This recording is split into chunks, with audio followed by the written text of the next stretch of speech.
and welcome to another edition of Bbtv Live. We are in the fabulous Evelyn Partners offices today, located in 103 Colmore Row. Fantastic view from the 14th floor, overlooking the Colmore Business District. We've got a packed show for you today. Do you want to brief us on what's going on? Absolutely, yeah. If we can tear ourselves away from looking at all the development that's going on out of the windows, to be honest, it's a fantastic vista, isn't it? To see what's happening in the city. Amazing. But yeah, we've got some really good panel debates coming up on this show, including a spotlight on family businesses, the challenges, the opportunities that family businesses bring.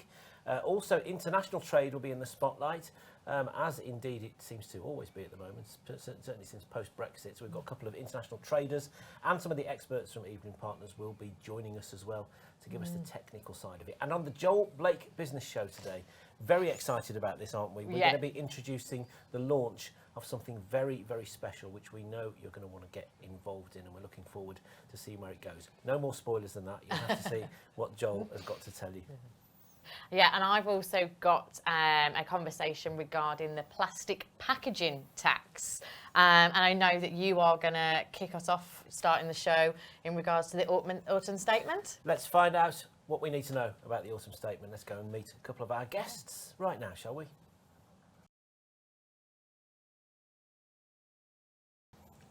Well, they say a week is a long time in politics, don't they? And it's just over a week now since Jeremy Hunt stood up and delivered his autumn statement. And there's been lots of talking points coming from it. Not so much maybe what he did, but sometimes what he didn't do.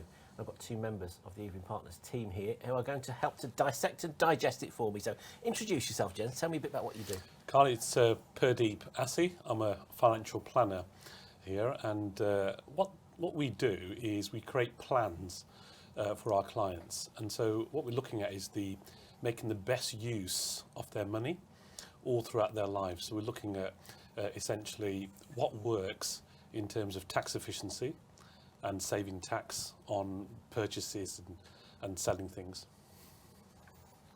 Good to see you again.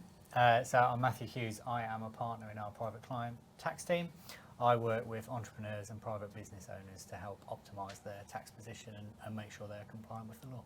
And you bravely sat down with us on one of our previous shows to sit down and talk about some of the things that might happen in the budget that we might want to look out for in the statement. How did you get on? How's your checklist? So I did. I must admit, a week before the statement, I was getting a bit nervous because there were frenzied rumours about big changes, and obviously I'd come in and said there probably wouldn't be much, but fortunately, that ended up being the case, and it felt like the statement was a bit of a calm before the storm, in the sense that obviously we're going to be entering manifesto and election season soon, and so there wasn't a great deal of note in the speech, but there are still a few things that people will be interested in. Most notably, national insurance, which we'll talk about in a minute. What about, Purdeep, from your point of view? I mean, there's been talk, hasn't there, that was the budget politically motivated or was it economically motivated? It's almost inevitable when the starting pistols fired for a general election that people start asking that, don't they? They do. I mean, there wasn't much in terms of amendments or increases made in tax, etc. But there were certain things that are very important that we don't miss in terms of the ISAs. So because Jeremy Hunt didn't actually stand up and talk about this, did you? It's the classic devil's in the detail situation, isn't it? Yeah, he didn't. And currently, 16 and 17-year-olds can actually have a junior ISA, 9,000, and also an adult ISA for 20,000. Well, that's all going to stop in April. So it's very important that where parents are helping their children invest in ISAs, that they do that before April 2024. And the investment that's been put into those funds prior to the change date, is that safeguarded? Does that is safe? Yeah, that is safe. Yeah. So it's important to look at that, and also along with that, there's changes coming in from the capital gains tax allowance and dividend allowance, which are reducing. So important to use those before the April 2024. We talk about the fact, not too much has happened, and it makes me wonder whether the question actually is sort of what hasn't changed this time but then could in the future, and as a result of that, what should we maybe be doing now to safeguard against the next phase, whatever that is? I mean, are there things that inaction have caused us to maybe need to focus on? So yes, I think is the simple answer, and there's a few things you can look at. Capital gains tax is one, for example. It's often rumoured for changes to CGT, and actually if you look across on a pan-European basis, the UK CGT rate remains low. So actually locking in those rates, particularly where people have portfolios, prior to April 24 might be a sensible suggestion. Sometimes I think it's about waiting and understanding, particularly when we get manifestos from parties. That will give us a better idea about what we can potentially do to plan for the future. I don't often advocate planning for the unknown. I'm not sure that's a particularly sensible route to take at this stage. Is it a case, I'm imagining it's not these days because so much of it is leaked in advance, that you don't have a budget statement or an autumn statement one day and then the phone is ringing off the hook people want to speak to you the next day saying, what's this all about? Explain. Does it work like that a little bit? Does it heighten people's awareness of what you can do to help them? Or? It does a little bit. We have reviews that we've set up with clients, but generally after the budget, we are talking to all our clients, and particularly there's 4 items that we've been talking about recently these last couple of days, and the phone has been quite busy, and one of them is where we are paying more tax for the last 70 years, and use of exemptions and reliefs is very, very important, more important now than ever. And then the other aspect where income is more than 100,000 to 125,000, 140, there's a 60% tax charge there. So we're sort of in a way paying unnecessary tax, and those inefficiencies in tax are then impacting on investment growth. And then you also have nothing on the care cap, nothing on social care that was in the budget. So people are worried about this because there's a massive drain on their finances, particularly when care fees have, on average, gone up by 14%. And then you look at inheritance tax, 6.4 billion collected between April 22 to February 23. It's a big worry, and that's only going to go up because of the frozen allowances. Well, I was just going to say that's the thing with inflation having been so high for the last 12 months. Rises like that are pushing more people by holding the thresholds, pushing far more people into different tax brackets, aren't they? And this is something we spoke about last time. So, often referred to as stealth taxes or fiscal drag. And as you say, particularly relevant now where inflation is so high. It's interesting how the political messages around the autumn statement were about reducing taxes for workers, and obviously national insurance was cut by 2% between the main threshold for employees and 1% for those who are self-employed. But actually, if you look at people who have probably had inflationary pay rises over the last 12 months and perhaps moved up a band in terms of maybe they're a high rate taxpayer now or they were a basic rate taxpayer, their tax burden is still going to be higher despite these reductions. So perhaps a bit of a false message there. And it's quite interesting actually that the government chose to do it this way when actually, a viable alternative would have been keep the rates the same and perhaps move the bands. And that could, for example, mean that a larger personal allowance would mean that more people are taken out of tax altogether, and perhaps taken out of self-assessment, meaning there would be a lower administrative burden for the revenue, and actually that would benefit the poorest in society more so than this change, where actually those at higher rates probably benefit a little more. It doesn't make quite such a straightforward headline, though, does it, than to be able to say 2% tax cut? And it's what we said last time. I think tax professionals all over the country are calling for more simplicity in the tax system. But actually, unfortunately, the world we live in is one where short-termism and politics get in the way of, what might be objective decisions that would be better for everyone. I mean, they have sort of simplified national insurance. Is it there's class 2 and class 4 that impact the self-employed particularly, aren't they? And one of them's being so class 2 is out, being abolished, which is a small weekly tax. So that is some simplification, but some argue that national insurance is a political tax anyway, because it's easier to say the basic rate of tax is 20% when actually really it's 30 or 32%. So a tax professional would argue that maybe having income tax at 30% would be simpler and abolishing national insurance altogether, but as you say, there we are. Absolutely. You always know there's more than one way of reaching the same objective, isn't there? I think that's one of the things we're talking about later on the show as well. So maybe let me split this last question really into two different prongs in terms of what the priorities should be. I'm thinking perhaps on one hand, you've got people that have maybe got a pot of cash, a pot of wealth, and they want to know how best to maximise, protect, optimise it. And the other one is priorities for businesses out there. What should they be maybe acting on now as a result of what happened in the statement? Take sort of wealthy individuals maybe first. Yeah, I think at the beginning of this, I was talking about creating a financial plan. And by inputting all that information into a financial plan, so we're looking at things like how old they are, when they want to retire, what they want to do in retirement, and all the mix of those objectives, how they act together, and then saying, okay, this is the minimum risk you need to take at this moment, and this is the tax efficiency we can build in.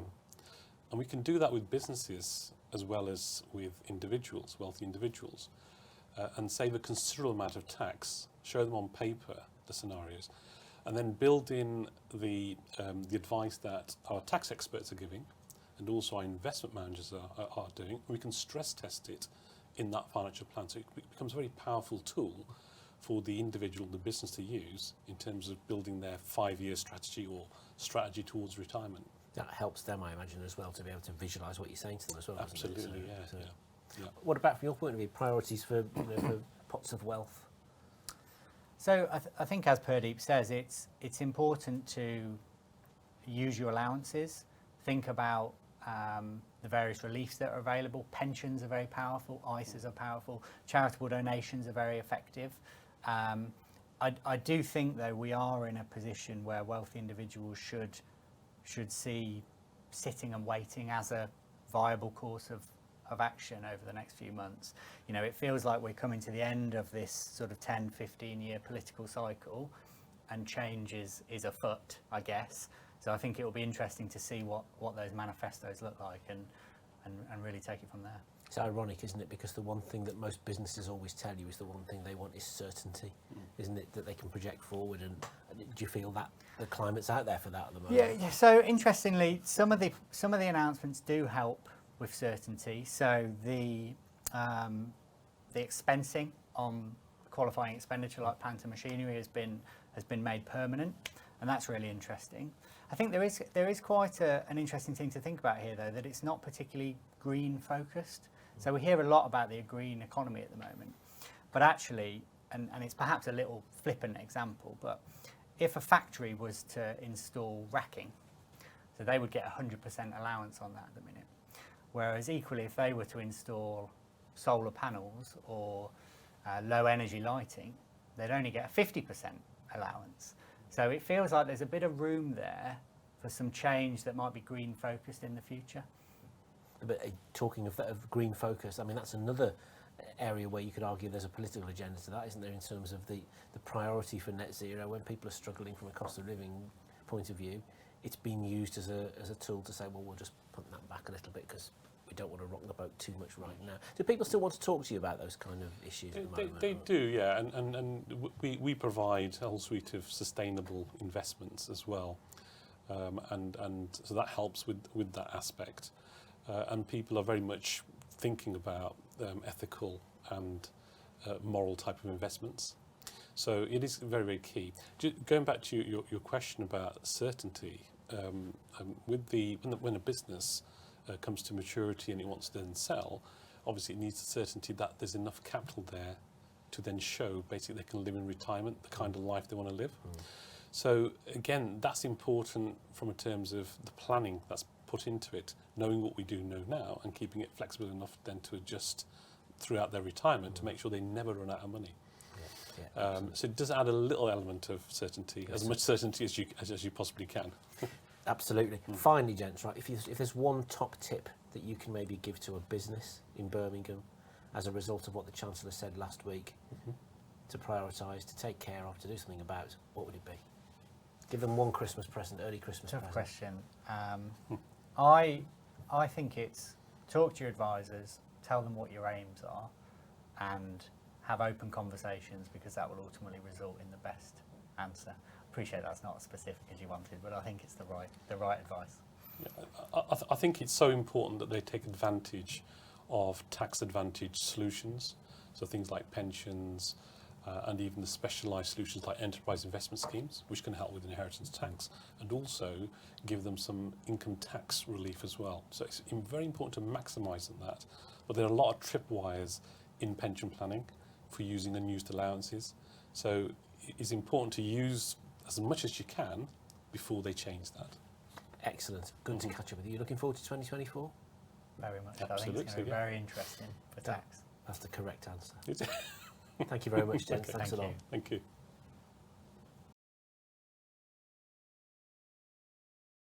Hi guys, this is Davies from Birmingham Business TV, and I'm here with Will Crawford, the founder and CEO of QuietNote.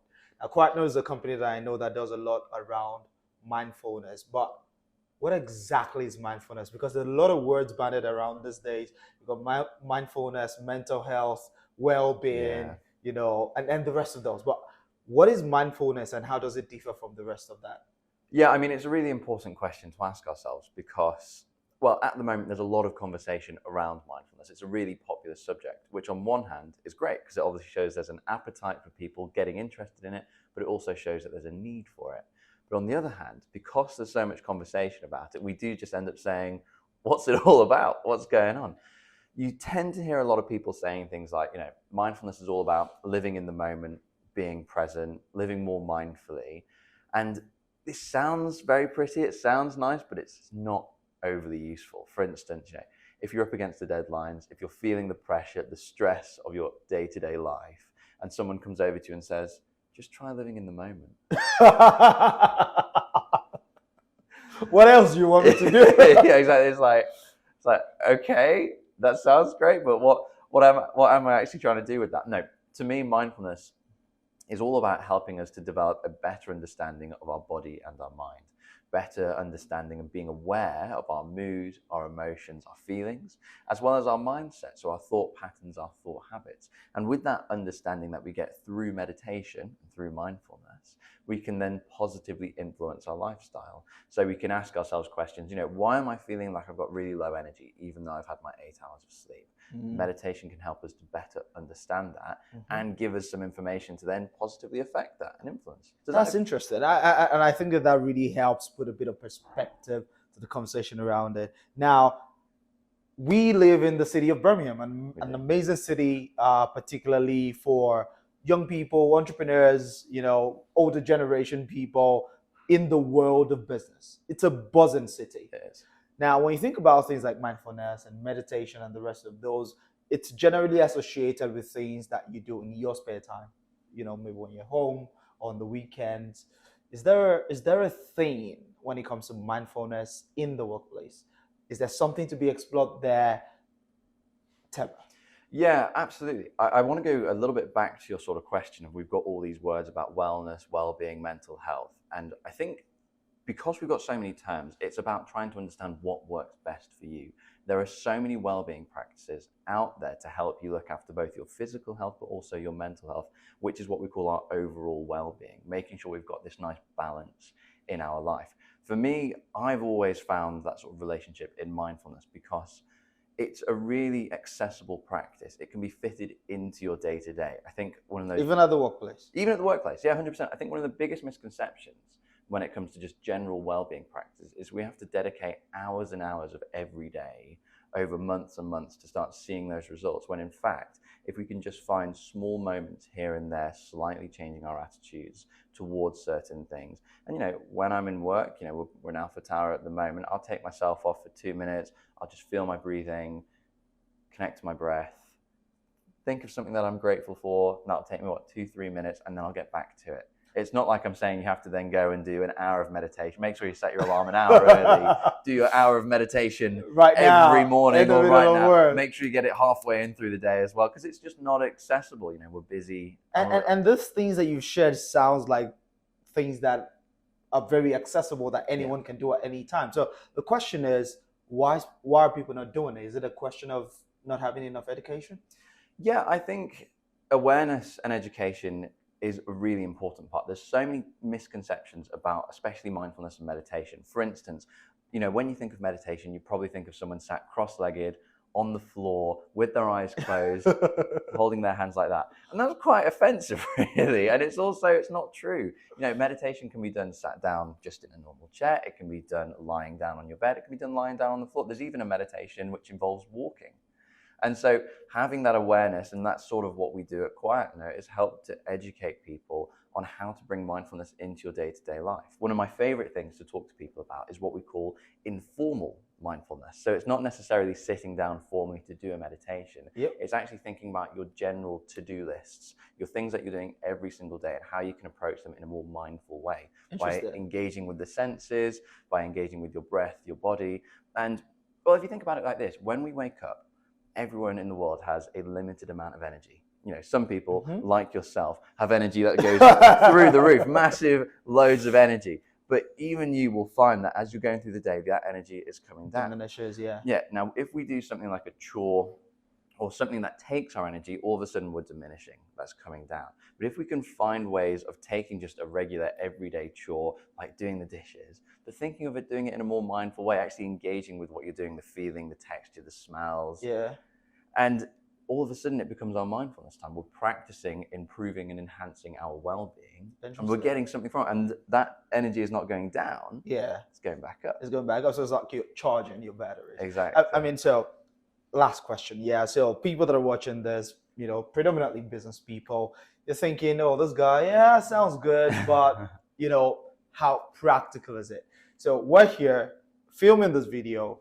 We've got a minute, right? Yeah. What mindfulness practice can we both do right here, right now? Right here, right now. Okay, well, I will teach you something that is not only good for your mental health, so your mind, it's good for your physical health. Guys, pay attention. And this goes for everyone. And it's a really simple question, and it's all to do with gratitude, because in the business world, we are stressed, we're busy, we've got loads to do. Because of that, we spend a lot of our time worrying and in a negative frame of mind. And if we spend a lot of our time in that negative space, our mind builds a habit of naturally going to the negative space. So what we've got to do, we've got to find time to practice being in a positive space. So we've got that balance, because it's about, it's that balance, isn't it? Yeah. So all I'm going to do is ask you, what are 3 things right now, this moment, that you're grateful for? 3 things I'm grateful for. That I've got a platform that can enable me to share my thoughts. Great. I'm grateful for the gift of life. Yeah. That's always a great one. I'm grateful for the croissant I had this morning. And yeah, no, I love that. And look how much he's smiling. he's absolutely, all of a sudden, just that little question, we're in a positive frame of mind. It takes, you know, less than, and you can do it 3. Something I get people to do is hold 10 fingers up and count 10 things you're grateful for. And all of a sudden, and if you write it down first thing in the morning, having a gratitude practice is something some of the top professionals will talk about, because it does just make you feel, okay, you know, I've got all these deadlines. I'm constantly thinking about tomorrow and the next goal, but actually, what am I grateful for right now? Because it thinks, okay, brings you straight into in the moment, but it also just gives you that little bit of positive energy for your day. Thank you very much, Will. I think that Davies, thank you so Thank much. you so much, buddy. Brilliant. No, yeah, guys, great. you've learned something. Make sure that you practice mindfulness. You can connect with Will. It's on LinkedIn and everywhere else, and Quiet Note. And remember, the more mindful you are, the better your well-being. The better your well-being, the better the well-being of the entire business community in Birmingham. We'll see you later. Thanks, guys. Bye. Thanks, Davies. That was great. We are now going over to Carl, who's running a panel discussion about the importance of running a thriving family business and all of the challenges that comes with that.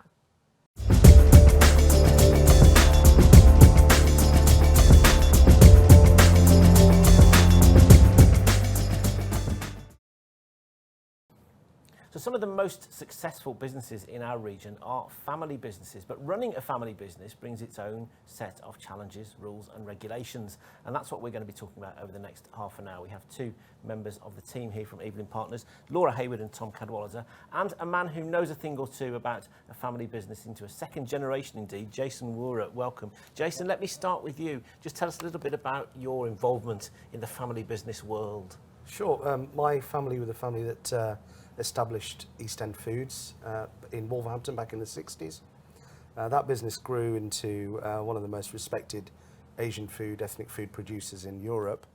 We also had a very successful wholesale distribution business based in Smethwick and Aston, and sold up in 2019. The family wanted to retire, the older generation, and I then bought back from the private equity purchaser the wholesale division. So that is now branded Lioncroft Wholesale, and we've been going about 4 years now, so very, very successfully. So you're covering quite a few bases for us here, aren't you, in terms of succession planning, exit strategies, growth strategies? Yeah. Was running a family business always the intention, or did it?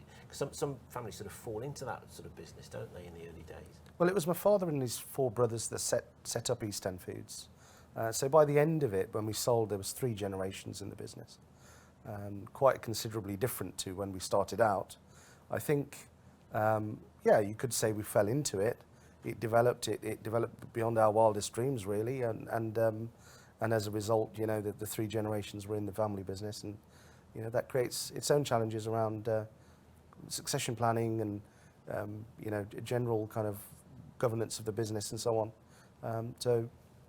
And then obviously, when I've bought back the wholesale business, I have got my wife, my brother, and mum and dad. So it's now my immediate family that are involved in Lioncroft. Does it force you all to get on and like each other even more than you maybe always do when you're in I a think family we do. business? I think we like each other. That's all right.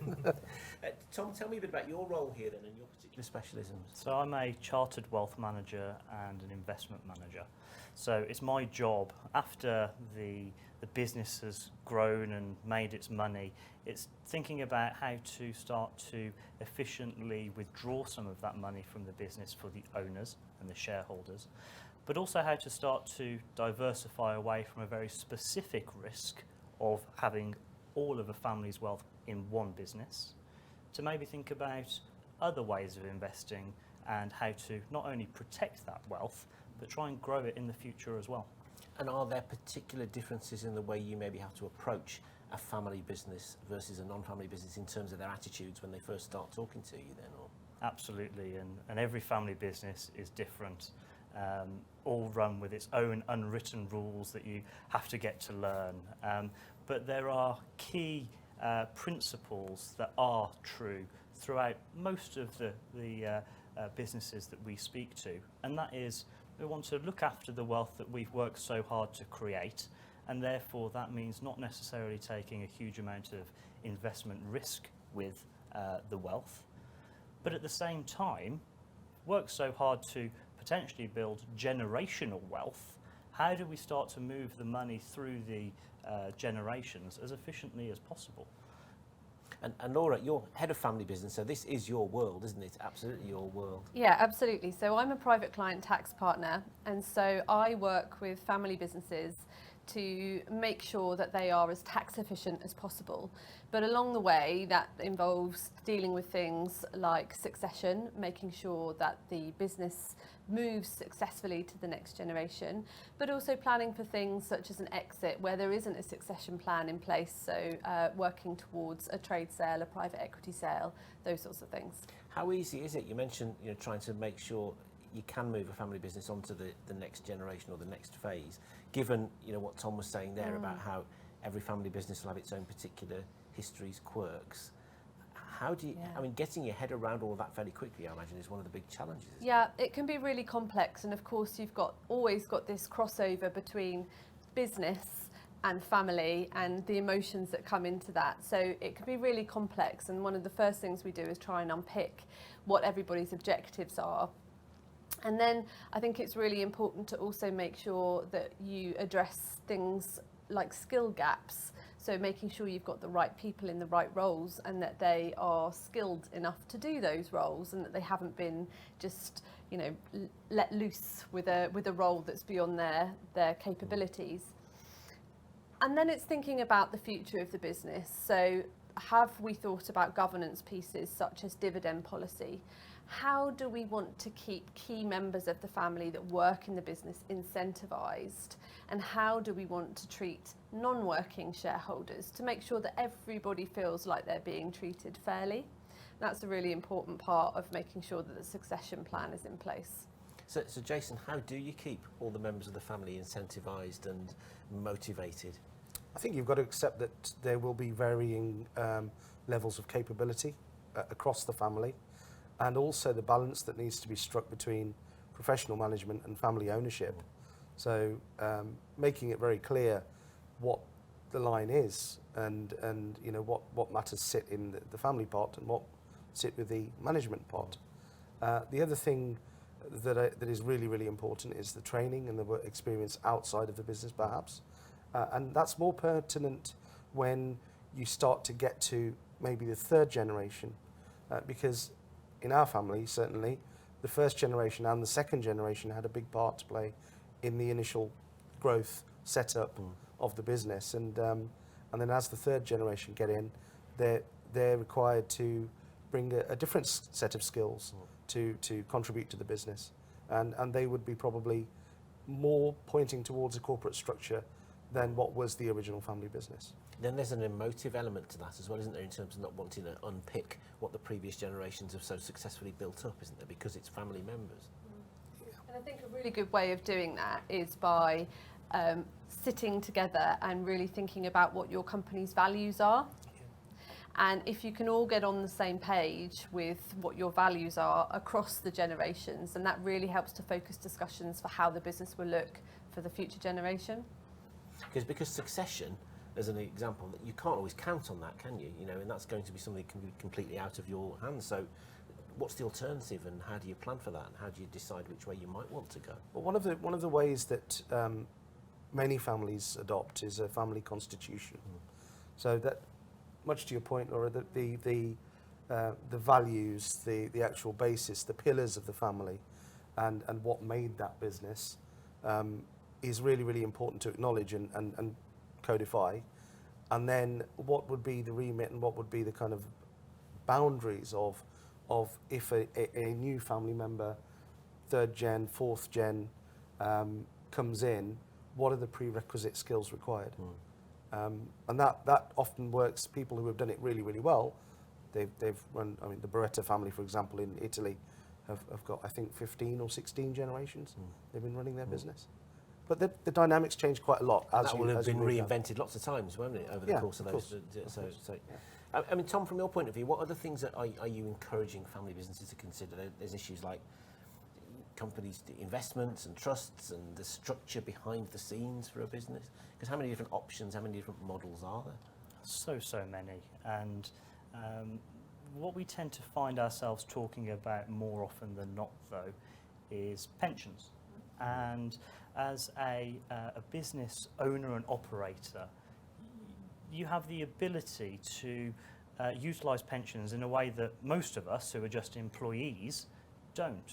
You can put a significant amount more into pensions each year, which transfers wealth from the company, which has its own tax benefits for the company, but is also very tax efficient for the individuals as well, because it's a tax-free investment pot to grow potentially for decades and decades.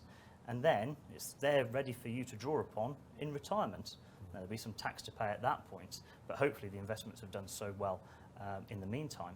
It's also, under current legislation, I must stress, an inheritance tax-free pot of money.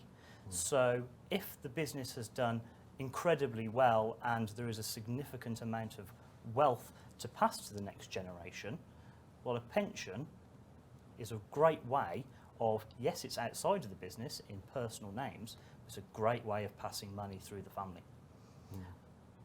And Laura, from your point of view, what kind of other sort of the issue with assets as well, and you know, where does the personal and the business line? Yeah, absolutely. So family businesses, successful family businesses often build up lots of other assets, whether that's property investments, cash, other investments in stocks and shares and what have you. And so it's about structuring that asset ownership across the family. And we can do that by using things such as trusts and family investment companies. And those in themselves have some tax advantages if they're structured correctly. But as well as that, using trusts and family investment companies also gives us the opportunity to exercise some control and protection over those assets. For example, who's allowed to benefit from them, what happens in the incident of a bad marriage or a divorce, and how those assets pass. So the structuring is really important, not only from a tax perspective, but also from a family perspective as well. You can see, Jason, you nodding a lot of that. You've obviously gone through this process Yeah, a fair bit many of it. times. But what is also important, so that the tax planning and the succession planning, or the the planning of your wealth is super important, because it takes so long to build that base in life. What's also important is the dynamic of the individuals that are coming into the business, and them understanding that they're custodian of their family's hard work and graft over the past X years or X generations. So it's very important that the value sets are kept very strong, the boundaries are kept very strong, and people are clear that they can make a good living and good earning out of the business, but also have to contribute to its success. What's the biggest challenge of running a family business, do you think, from your point of view? I think that probably the biggest challenge is keeping that eye on the future, looking at the horizons, and keeping everyone aligned as to what the future looks like, and what they have to do to contribute to that success going forward. So that's probably the most. So it's a more emotional dynamic than simply finance, but that is a super important part of running a successful family business. And I was going to ask Tom and Laura this actually, in terms of when you're advising companies, how far ahead are you looking into the future? How far are you encouraging them to look? Oh goodness, that's a really broad question. So ultimately, when we're working with family businesses, we like people to be looking forward to the next generation. That's really important, and it really helps focus the direction of the business in the right way. And it stops a family business from becoming stagnant, from just not really thinking about the future objectives of the business and where the business is going. So looking towards the next generation is really important. But also thinking about the right here, right now. So there may not be a succession plan in place. There may not be a feasible succession in place for the family, because the children want to go off and do different things. They have their own aspirations that don't align with yours. And so sometimes it's really important to acknowledge that and think about an alternative. And that might look like an MBO, for example, if you've got a really key management team in place. And so facilitating that MBO can be an option. And also going out to market and looking for a private equity deal or a trade sale. That's also an option. And sorry, I'd just say, on the here and now as well, one of the most important things that any business has is the people who are running the business there and then, and having protections in place to ensure that if anything were to happen to those individuals, that there might be an insurance policy in place that could pay out, or that there is a plan in place for what would happen in those sad circumstances, is really important as well. I was talking to a company a couple of months ago, run by two brothers, and they had set this up on the basis of 50-50 shareholdings, on the basis that they thought their siblings, they'll never have a fallout, it'll all be fine. And then they had a massive fallout, but because they were equal shareholders, they then said that their financial advisor said, if I'd been advising you at the start, I'd have said, one of you have 51, one of you have 49% here. Things like that part of the debate as well. Yeah. Who wants to go first on that one? Well, absolutely. So your articles of association of the business govern who has the voting rights, who has what say over the business. And absolutely, that's something that should be taken into consideration about who holds what shares with what rights. And that can look like voting rights, dividend rights, and ultimately rights to capital. And so once you really understand what a family business looks like, what their objectives are, what the dynamics are between the family members, the shareholders and the management team, because you're right, there are three different circles there, all of which overlap to some extent. Once you've got a real understanding, then the shareholdings of the business can be structured such that the right people have the right powers. But conversations like that, Jason, can be quite sensitive and quite difficult, can't they, sometimes? Well, I think getting alignment between the various members of the family can be difficult to start with, and then you've got the whole process of going through what it could look like should the worst happen. And the more balance you can get up front, the better. You know. Okay, so go on. Sorry. I was going to say that. So some of the circumstances that I've come across are we hold workshops for family members. And sometimes there can be up to 40 people in the room. And then it's a really good idea to do one-to-ones with some of those really important stakeholders. And sometimes there isn't a solution to make everybody a happy family and move the business forwards. So then it can look like a demerger. So, for example, I had a property business and there were about 40 different shareholders, but with two sides of the family.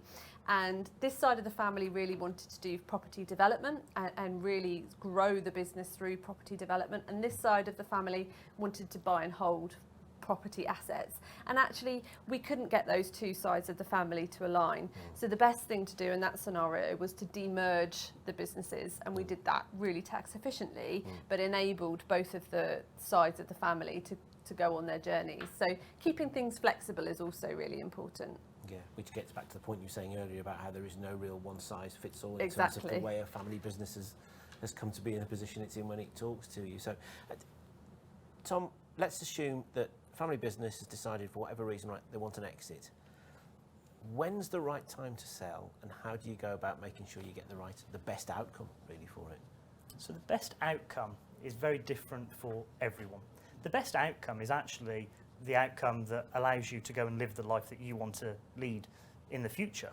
And so that means that most people have some number in mind of what they think they need to sell their business for in order to go and live their life. And we do lots of cash flow analysis and modelling that says, well, if you have X number of pounds today and then invest in a sensible way over the course of many years and perhaps start to take an income from those investments, that is an income that will allow you to lead the life you want to live, typically we find that that number is far, far lower than most people assume it has to be. And so the best outcome is actually the one that just gets you that number, not necessarily the number you were originally thinking of. Because at the end of the day, we're all here to lead a nice life and go and enjoy the world. And so that's, in my mind, and from what I've seen, always the best outcome. And actually, Jason, work-life balance is a real issue, isn't it? Because when it's a family business, technically you're always at work, aren't you? Because you're always your head's always in the business to a certain degree. There's no slowing down, and that is some people thrive off that. You know, I personally I enjoy that quite a lot, but other people do like that kind of leisure time and so on. So it depends on the individual, really, I suppose. What kind of traits do you think you have to have personality-wise to do, the kind of business, run the kind of business you're running and be in this world? I don't think they're necessarily any different in a family scenario. I think that just leadership skills, if you're leading teams of people, I mean, we've got 210 now in our organisation, and it's about inspiring people to join you on your journey and giving them the vision and giving them the foresight as to what the company could look like in 5, 10, 15 years' time. And what part they play within that and what benefit they will get as an individual. So, and that's, I suppose, building your team and building a mix of professional management versus is the wrong word, but professional and family management is really, really, really important to build a successful business. And where do you hope you'd be in 5, 10 years' time? You don't strike me as the kind of person that's looking to put your feet up and put your slippers on and hopefully not. Take it easy just yet. I would say something that's in the region of over 5-fold where we are today. So, the business has done very well in the last 3 years since the exit from East End Foods and the establishment of Lioncroft Wholesale. We've grown by about 40% organically for now. And we have got many different projects on the burner that are enabling us to grow the business at pace going forward. So, you know, yeah, fivefold from where we are today, I suppose. Excellent. And I want to talk to the two of you then really about how you set the groundwork to encourage longevity in a family business. Because I certainly think since COVID, people are keener than they maybe were to support local, to recognise heritage, to maybe look at the sort of local independence versus the big national internationals. Has the kind of advice that maybe you would be giving to family businesses changed in the last couple of years since COVID at all? No, I don't think it has really. I think the aspect of the advice that possibly might have changed a little bit is around the flexibility. And so family businesses historically would have just been seen in a very linear way. Well, it will just go on through next generation after generation. And actually now the path can look slightly different to that and needs to be kept flexible to do the right thing for the business and the family. But essentially, family businesses have remained the same for hundreds of years, and that is finding a balance between the business objectives and the personal objectives and all of the personalities involved. Tom, anything you'd add to that? I'd just say that not necessarily COVID, but COVID-induced is this period of inflation that we've been going through, and I've found that businesses in general have become just a little bit more cautious and maybe holding a little bit more cash on the balance sheet than they previously were. And that does have a knock-on effect to people's thoughts on their investments and also maybe the investments that the business is holding. Perhaps not as gung-ho in going out and making big capital allocation decisions as they previously were. Just whilst this period of inflation and property prices, most businesses own a property of some sort, maybe not growing that area as quickly, just to see what happens in the world, the economy, and also in the UK with politics. That's another discussion for another day. What's going to happen with politics over the next 12 months, isn't it, really? I mean, how much are you sort of keeping that on your radar, that kind of thing, Jason? Well, I think prudent business practice has always been the same. COVID has in a way, allowed us or made us think about what worst case scenario could look like, because no one could ever have imagined that would have happened. Keeping cash on the balance sheet is important, because cash is king, and in times of economic stress, as we're kind of entering at the moment, there are deals to be done. There are opportunities out there that an entrepreneur would take if they've got the cash ready, which then turn the fortunes of the business in the longer run. So I think, I don't know that anything's really changed in terms of financial planning, but it has made us assess what is prudent and what's not prudent. Yeah, and maybe make people realise that there's more than one way to do things. There are some people who thought before COVID, right, if you want to get from A to B, that's the only road you can take. And my impression is a lot of people don't really think like that anymore. Well, bear in mind, we've come from an era of free money, basically, and that is changing rapidly. So that also will slow things down a little bit. Does badging yourself as a family business, in your point of view, give you, is that a sort of competitive advantage? Is it something which creates a different emotive connection to your customers? It's a bit like, when you say made in Britain, people want to support UK manufacture. Saying a family business, does that have the same effect? Well, I think it indicates a set of values that are consistent throughout the time that you've been established, which has a value. But ultimately,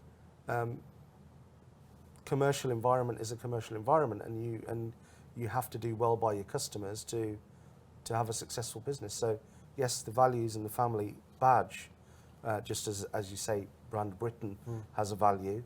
The family business piece has a value as well, but that's not the only thing in the equation.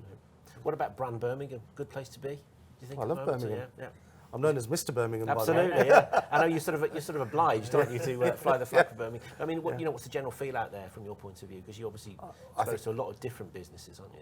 Well, I mean, you look at the skyline today compared to when I was a kid. It's a very, very different place to be it culturally, be it from a food perspective and opportunities perspective.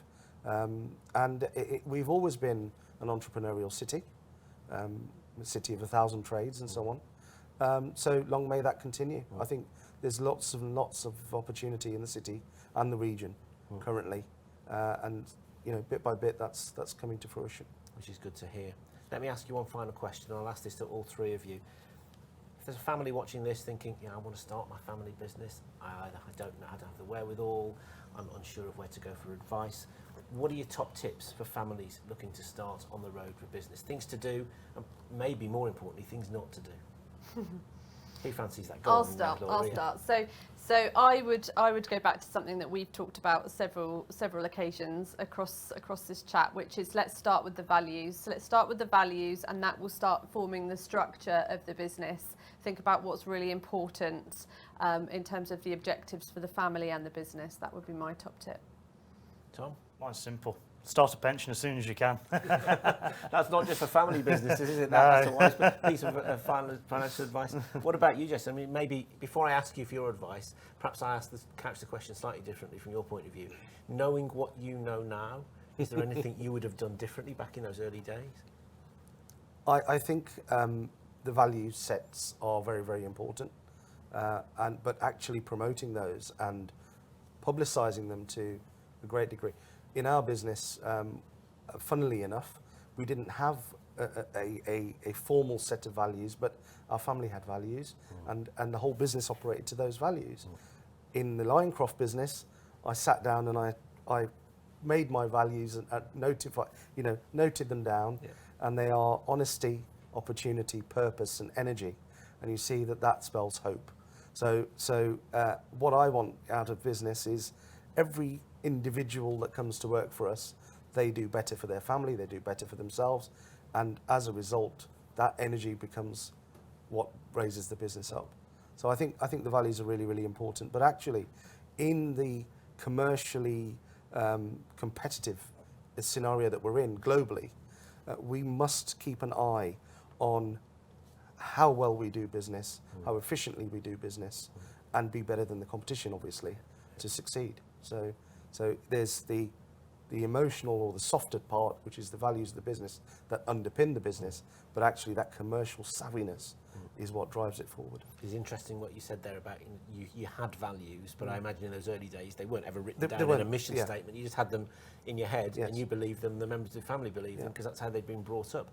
Is that what you were talking about earlier about having to understand the unwritten rules and regulations? Exactly, and it's I think that's a really useful process that you went through, because as the company grows, and you said you've now got 210, you knowing those values and your close family understanding those values, you actually want the whole of the 210 people to have those values too, and that's what's key to growth and success. So go on then, Jason, if there's one top tip you've got for a family that's thinking, right, we want to do what you've done. Go for it. Absolutely perfect, and no doubt you guys, your doors are open to speak to about anything that families might have on their mind that they want to be pointed in the right direction. Of course, yeah, would love to speak to anyone who runs a family business and needs some help. Great. Jason, Laura, Tom, thank you so much. You got the sunshine seat this afternoon as well, didn't you? Thank you very much indeed for that. It's now time for the Joel Blake Business Show, and in this edition we've got something very special, the launch of something that we teased at the start of the show, and Joel's going to tell you all about it.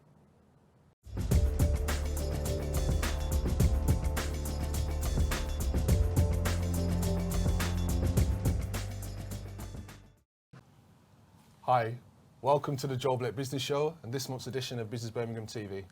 I'm your host Joel Blake, and today we've got an amazing show with some entrepreneurs that you know, and if you don't know, you need to get to know. Because we're talking about scaling your idea, scaling your business, creating an impact better than your competition and everything in between. But also, we're going to be launching something really, really exciting. I'm not going to say just yet what it is. Just think X Factor meets startups. Yeah, let that marinate in your mind. We'll come back to that in a bit. Today's episode, I as an entrepreneur in this region, I'm really feel enamored when I come across people who inspire me. And the three people that we have today are people who have inspired not just me, but so many businesses and business owners and communities in the region. So I'm not even going to try and introduce them. They're going to introduce themselves, because if you don't know them, as I say, where have you been? And I'd like to come to our first guest. I'm BD Dalton from Rockfine Group, and our overall thing is to try to help businesses grow, scale, and sell. and kind of from all of those. Also run a thing called The Bull Ring, and I run Grow, Sell, and Retire podcasts. So everything to do with what I call lazy overachievers. So I want to do less and make more money. So hopefully that's what scaling's all about. Don't we all want to do that? It's definitely what it's all about. But we've known each other for 16 years now, and been in accelerators and all sorts of stuff together. We've seen failures, we've seen good things happen, but in general, it's a hard life being a business owner, and a really hard life being a startup entrepreneur. And I think on that very point, that absolutely sells to our next guest, which she needs no introduction. My name is Oyin Adebayo. I'm the CEO and founder of a group of companies called Nia Group. And our main mission is really to be able to build consumer tech products by the most diverse faces and putting Black women at the middle of that. So we've got 2 brands, a hair and beauty brand that's got the first AI-powered salon in Birmingham, but also an edtech business that is essentially upskilling the next generation of builders, and they happen to be women. That's amazing. That's fantastic. And I think one of the huge challenges that we have in our region is really being able to highlight and really showcase our diversity and do it in so many different ways. So I'll be coming back to you with some of that in a bit later on. And finally, but certainly not least, can we come to our final guest? Yeah, thanks, Joe. I'm Dom. I'm the founder of Boulevard. We're on the online marketplace Super Sellers. So we partner with brands and distributors. We list their products on marketplace, we sell our products, and we do all the order fulfillment. Really came at it from a different angle with technology, giving them a kind of ideal route to market versus what's out there as alternatives. And we've also just launched a standalone fulfillment product service where we work with brands and we fulfill orders they may have from different platforms, even if we're not the seller of the product. Oh, excellent. And am I right in hearing that you had a nice little award win quite recently, the Great British Entrepreneur of the Year, Scale Up Entrepreneur of the Year, is that correct? Yeah, that was beginning of this week. I'm not sure if I've really recovered from the night after. I'm getting there. It was such an honour to receive that award. The talent in that category and in those awards was phenomenal. So it was a real honour and great thing for us to win. We grew 86% in the last year. Okay. So for us, a really nice kind of thing at the end of that to have. No, that's fantastic. And, just for the viewers straight away, the quality that we have just in this room is enormous, and that's a great representation of what we have across the region. But let's get into kind of the reality of this scale-up growth journey that entrepreneurs are on. Oyin, I'd like to come to you first and foremost because, you are revered as a tech entrepreneur, but I know you're advocating for diversity and inclusion within the tech space. Yeah. How have you found that as a journey in terms of an idea to where you are now, where you're going to be? And I say going to be because I know you're going to be there. But how have you found that journey, bringing that diversity into not really a diverse space historically? Yeah, I think the journey has been tough. We've had various conversations about, the perception of diversity and how it's not seen as maybe a priority and most seen as a CSI exercise. And so for me, I don't want diversity to be a charitable exercise, because when we think about our world or think about the globe is very diverse. And so I want to see a world where people that build the products that we have are diverse people. And so being a woman, being a Black woman to be specific, has come with its own challenges, but I don't let it kind of stop me. I let it to be my driver, and I see it as my kind of, advantage, my competitive advantage. And so I kind of extend that to the people that are users and are kind of beneficiaries as well within Neo. So yes, idea phase, actually, the boring. which we will come to for sure. It's interesting to actually reflect on my journey since the boring. And when I think about my early days, I feel like tearing up and crying, and I just have to thank people like this person sat next to me for like that kind of help and that journey. But just to see the evolution of that, knowing that I wanted to build tech, but I didn't want to outsource my tech to random places. I actually wanted the people that built it to be, people that use it too. And actually we're doing that. And I'm so proud. So, yeah. No, and so you should be. And I think what you represent is that it's not about where you come from, it's about where you're going. Yeah. But it's remembering those things that drive you forward. Yeah. And I'm sure as I come to yourself, Dominic, in terms of your journey, you've kind of carried that ethos forward in terms of, you know, the idea for Boulevard and where it is now and where you're going. I mean, tell us a little bit about that journey. Yeah, mine started in something completely different. You know, I started selling costumes to students when I was at university, and you know, knocking on their doors with some makeup if they were going to a party. And that really gave me into the brands and understanding that marketplaces were such a growing domain, but that they didn't really have any expert retailers that had the technology to sell in those markets and the understanding of what it really takes around data and technology to be successful. So we started just selling costumes, and it went well the first couple of years, and we built out the number of brands we were working with. And we'd always wanted to expand, and we had a plan to dip our toes in and then build the technology and then go into the categories. And all of a sudden COVID happened. And overnight the demand for costumes, as you can imagine, was not exactly there. So we dropped revenue about 80% overnight. And so we decided, rather than furlough people, we'd just have people work in new categories, get new suppliers and onboard them quite quickly. Unfortunately, we didn't have to dip our toes as we'd expected. There was the gap in the market in the other categories, and we now sell 20 product categories across stationery, arts and crafts, pets, sportswear, many different categories. So I think it taught me a lot in that moment as to how you need to, I suppose, not carry too much risk in terms of set things in business. You need to dilute that risk as much as possible. And sometimes, you know, when you're forced to go fast, actually, it's of benefit in the longer run. It's funny because I remember speaking with people in the past where they were saying that the challenges of scaling fast could be more detrimental than not scaling at all, because you may not have time to put in the systems or the processes, get the resources in exactly as you need it along that fast-paced process.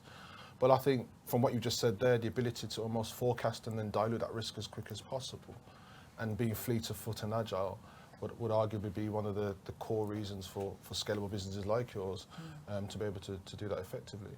Which kind of brings me to yourself, Bart, because with all your experience of helping hundreds, dare I say thousands of entrepreneurs here and abroad, you've probably seen all of that and then some. You know, what's been your view as a supporter of entrepreneurs and an entrepreneur yourself in terms of scaling, and what are the challenges that you've been able to maybe overcome in your own experiences? I think the thing that both of these two bring to the table is that they hit brick walls sometimes, and instead of brick wall crushing their car, they actually just pivoted the car around and turned it, maybe left-hand turn. But both of them have platforms versus product. Why is that so important, platforms versus product? And I don't know if, I wasn't going like a glass. It's more of, they wanted to deliver tableware. And so if glasses weren't selling, Dom said, okay, I went here. And same thing with OIN, is that they took and they pivoted around. They still had the same thing at the heart of what they were doing. And being an entrepreneur, knew that I can't sell glasses because there's too much competition there, so I went here. Or my platform, like Dom had from Bbtv back in the day, it wasn't actually selling the costumes. It was actually the method and the system to sell the costumes. That was what Dom was selling. And it's when people get focused on selling the pen or the glass or that, instead of the entrepreneurial spirit behind delivering a thing.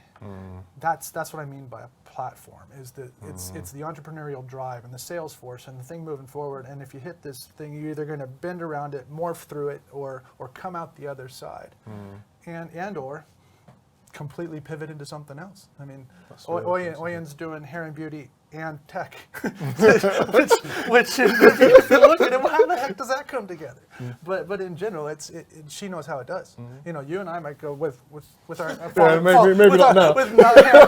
We've got the beauty part, but no hair. So, but overall, it's bringing that back to the thing. So when I was looking at that, and when I talk about the bull ring, it's an entrepreneur showcase. Yeah. It's not about the product. It's not about buy this thing like they do on Dragon's Den, is buy this pen.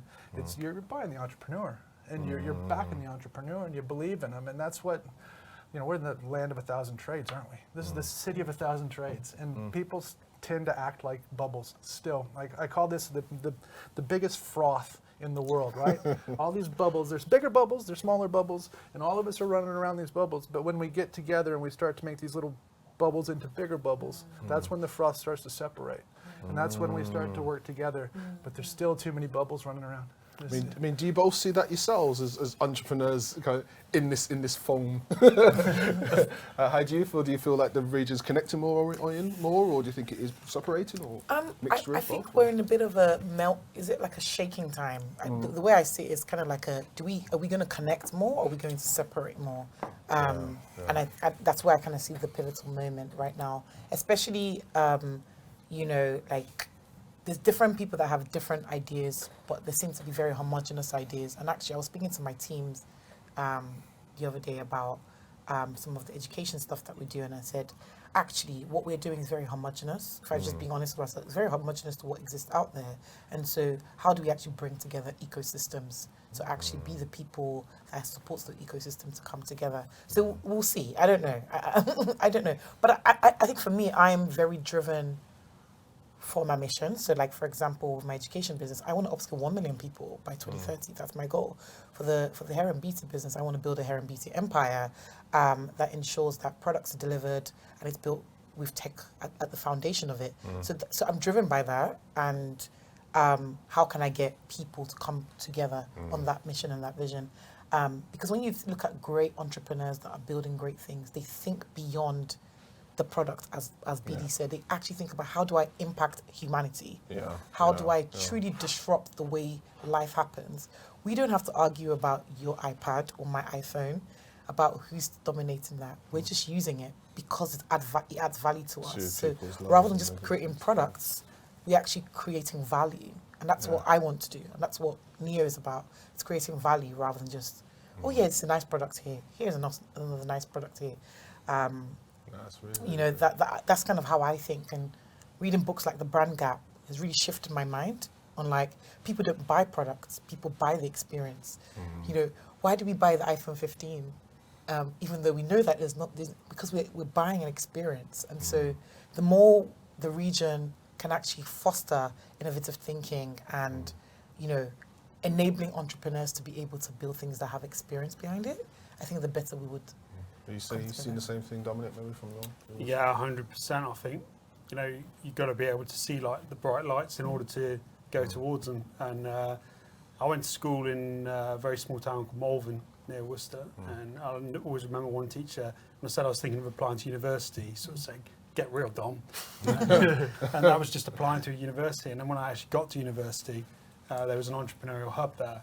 And for the first time, I saw some of these offshoot companies coming out of the university. And for the first time, I saw people who were researchers and they actually enjoyed what they were doing.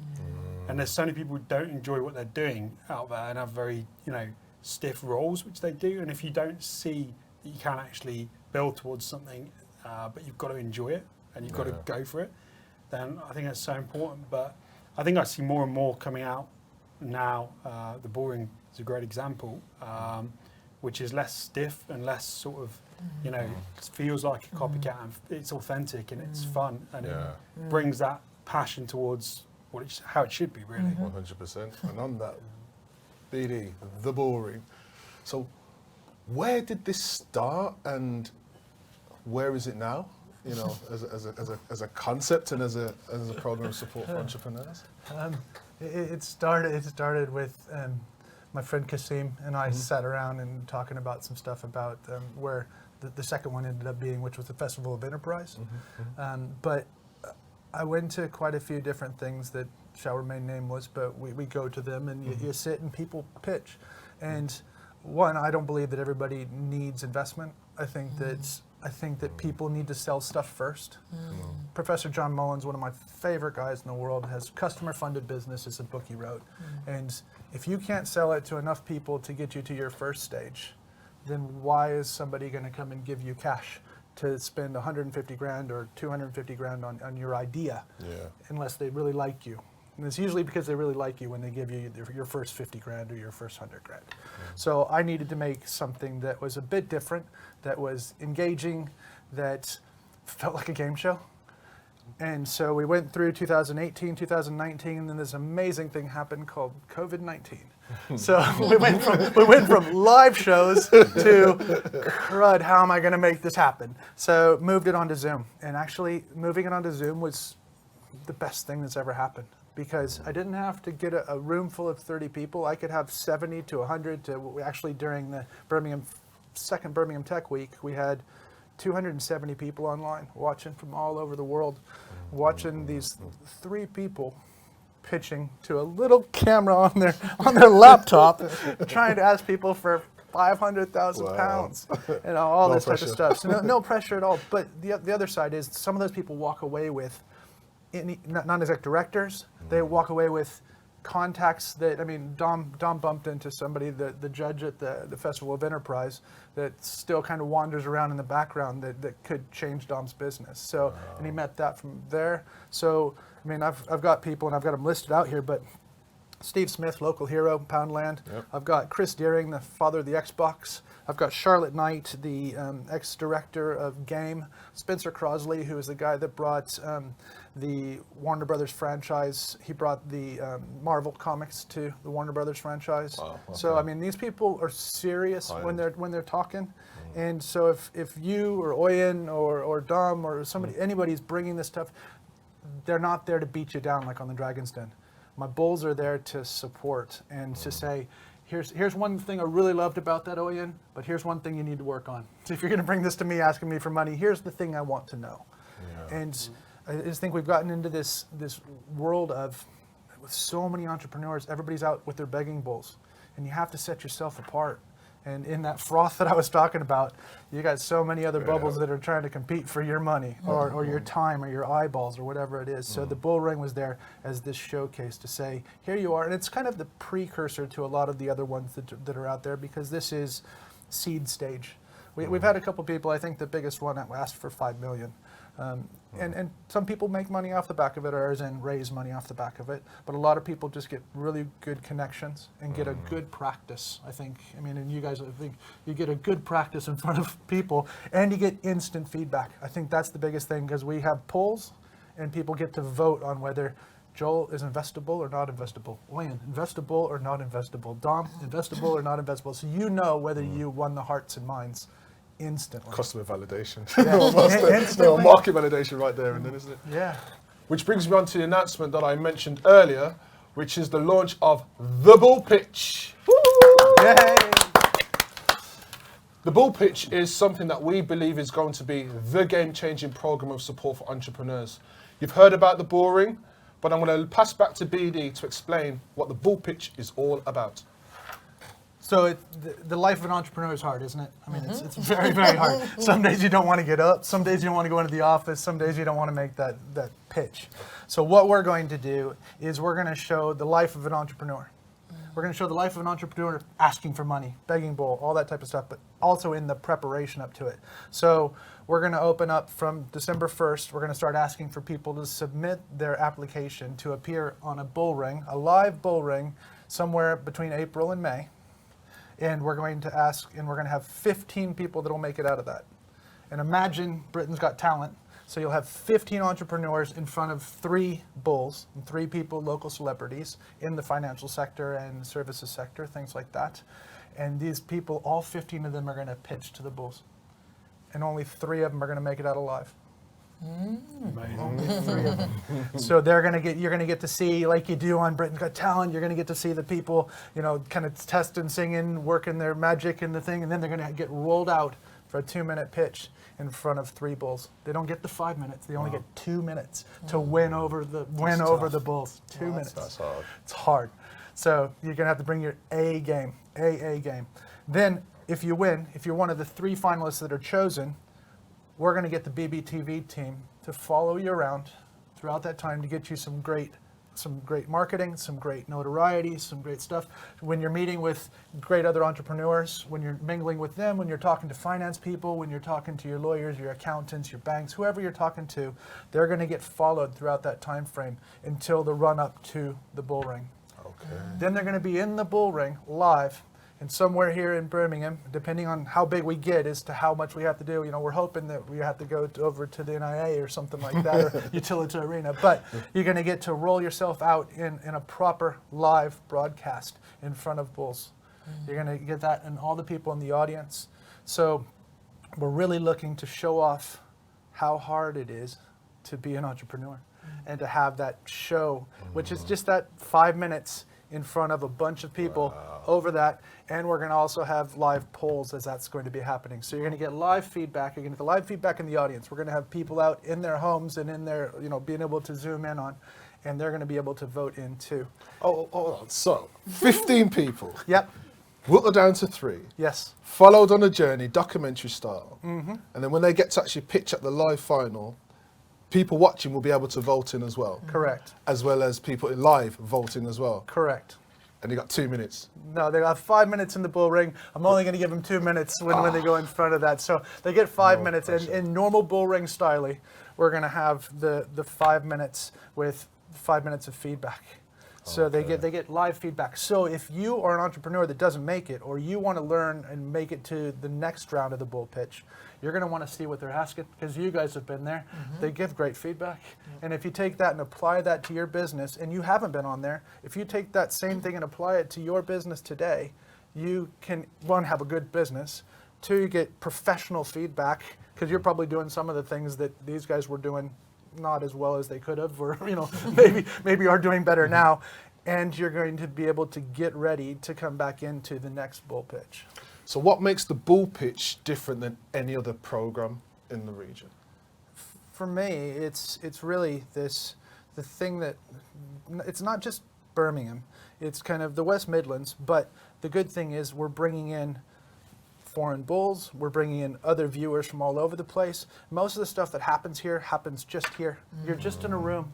You're just in a room, and sorry, we've only got so many financiers that sit here in Birmingham, but we go wider bringing these people in because of our connections with the USA, with Malta, with all these different other places where there's money.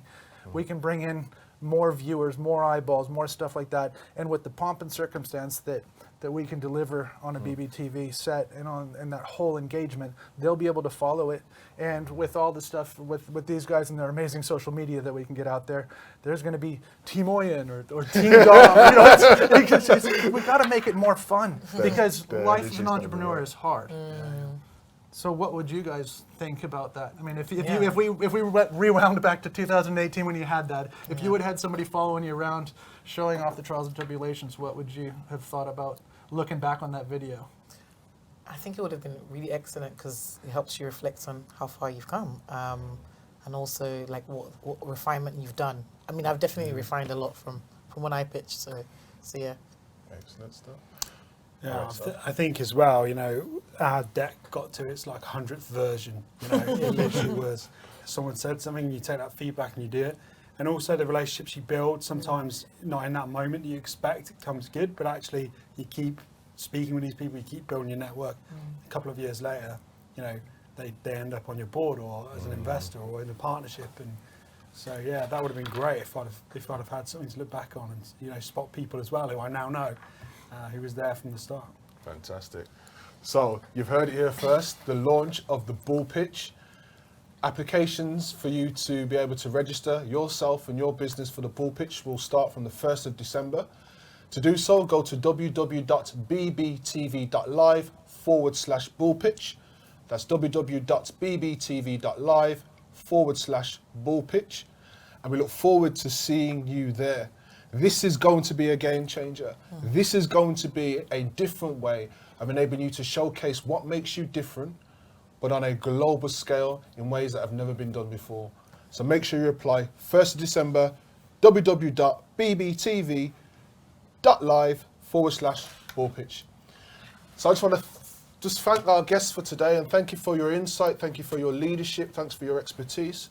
I think we sometimes forget that as entrepreneurs, we do more than just our business. Our role, as I think you said earlier, is about giving value. And through that value, it creates value. And I think you two both in particular have absolutely epitomized what it means to be a true entrepreneur from our region but more than in our region.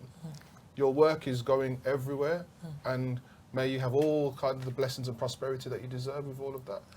And thank you, BD, for your leadership and your guidance for entrepreneurs like Oyen, like Dominic, and the thousands more that you've supported, because it's the support that entrepreneurs need to grow when they don't recognize it and when they don't even see it themselves. That's what really makes the difference. So thank you for all your work that you do for us all. No, thank you.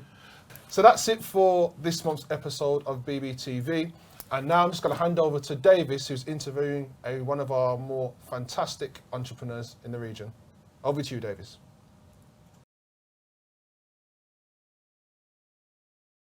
Hello, everybody. This is Davis from Birmingham Business TV, and I am with Monique.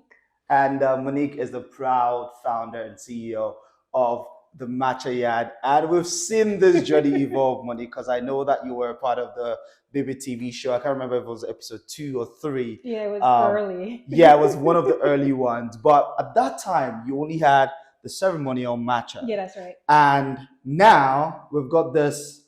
The spicy refresher. So for me, it's been amazing watching your evolution as an entrepreneur within this regional ecosystem that we've got. First of all, talk me through the reason why you decided to create this product when you've got these products. Okay, sure. So the Spice Refresher, this is basically our brainchild. And the reason why we created the Spice Refresher is because matcha, as you would know, Davies, it is an acquired taste.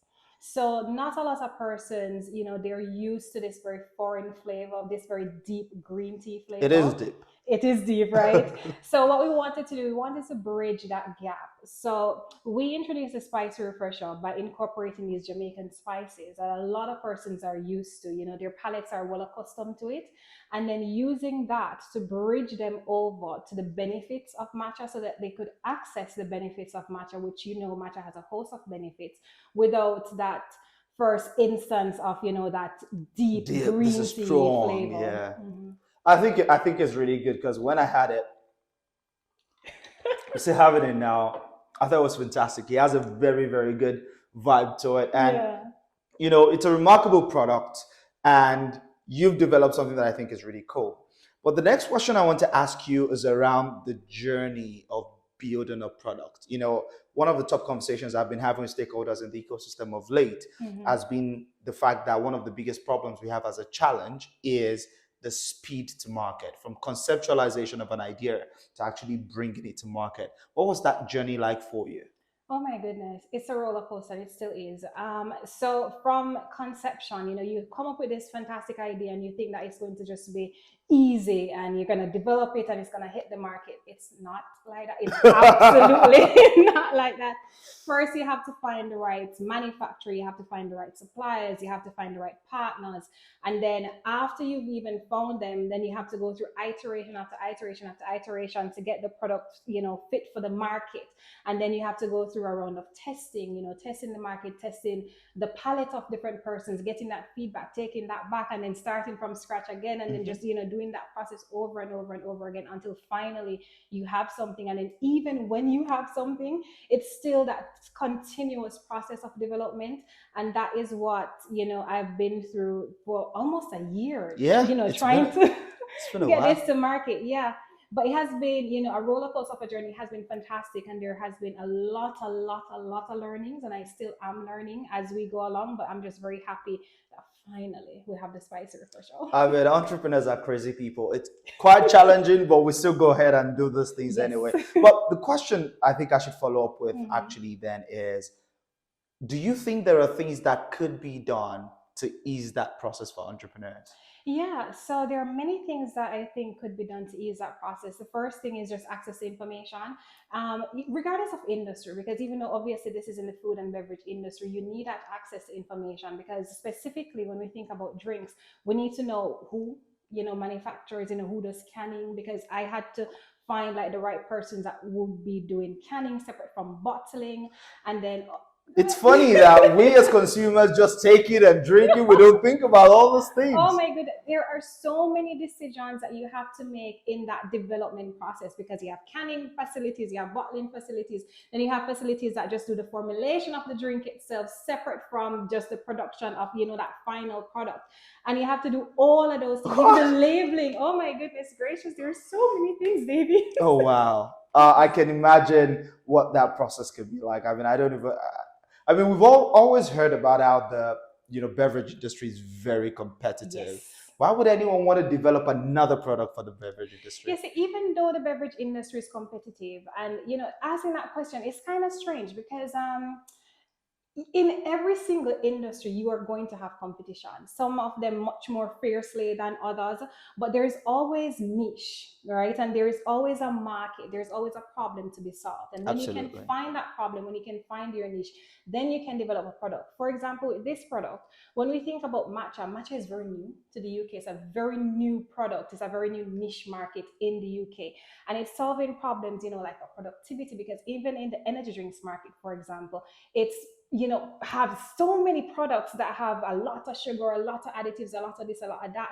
And then when you can find something natural that can do all of those things plus more, and especially when you're taking things into that wellness area where consumers, they're craving things in wellness, then you found that product, and you found that market, you found that niche, and it's now time for you to develop something that can suit the consumers that are really wanting something like this. Particularly in this era where people are mindful about healthy for you options, it creates that segment. I mean, it's competitive, but you've made it happen.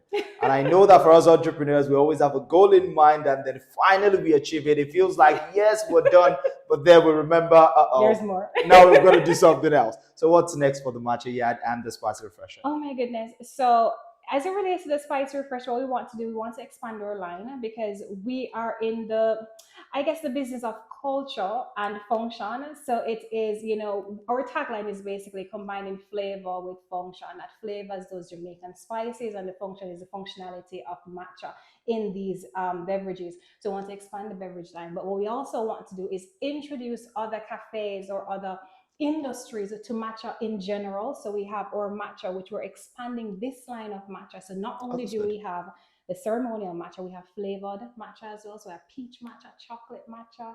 Chocolate matcha? Wow. I need to make you taste it. It's so divine. It's just a beautiful fusion of flavors with nothing, sings more than the other. So it's like the chocolate and the matcha, they come together beautifully. It blows your mind. It's such a nice combination. So things like that is what we want to introduce to the market, so that they can access the health benefits of matcha in a more palatable way, which they will absolutely love. And I think that you've got the market for it right here in Birmingham, because the hospitality industry is very, very massive. And so get out there. Wish you all the luck in the world, and I'm sure that you're definitely going to be making it happen. Thank you, David. An absolute pleasure to have this conversation. Yeah, and it's good to come back here after one full year. And absolutely. And we have, and that's the definition of progress, and that is what we love to see with entrepreneurs in the region, making it happen regardless of the challenges, harnessing whatever support exists there, but even when the things are not there that they're looking for, still forging ahead nonetheless. Thank you for your entrepreneurial spirit. And guys, go get the spice refresher. I think it's remarkable. And we will see you in the next video, whenever that is coming out. Cheers. Bye.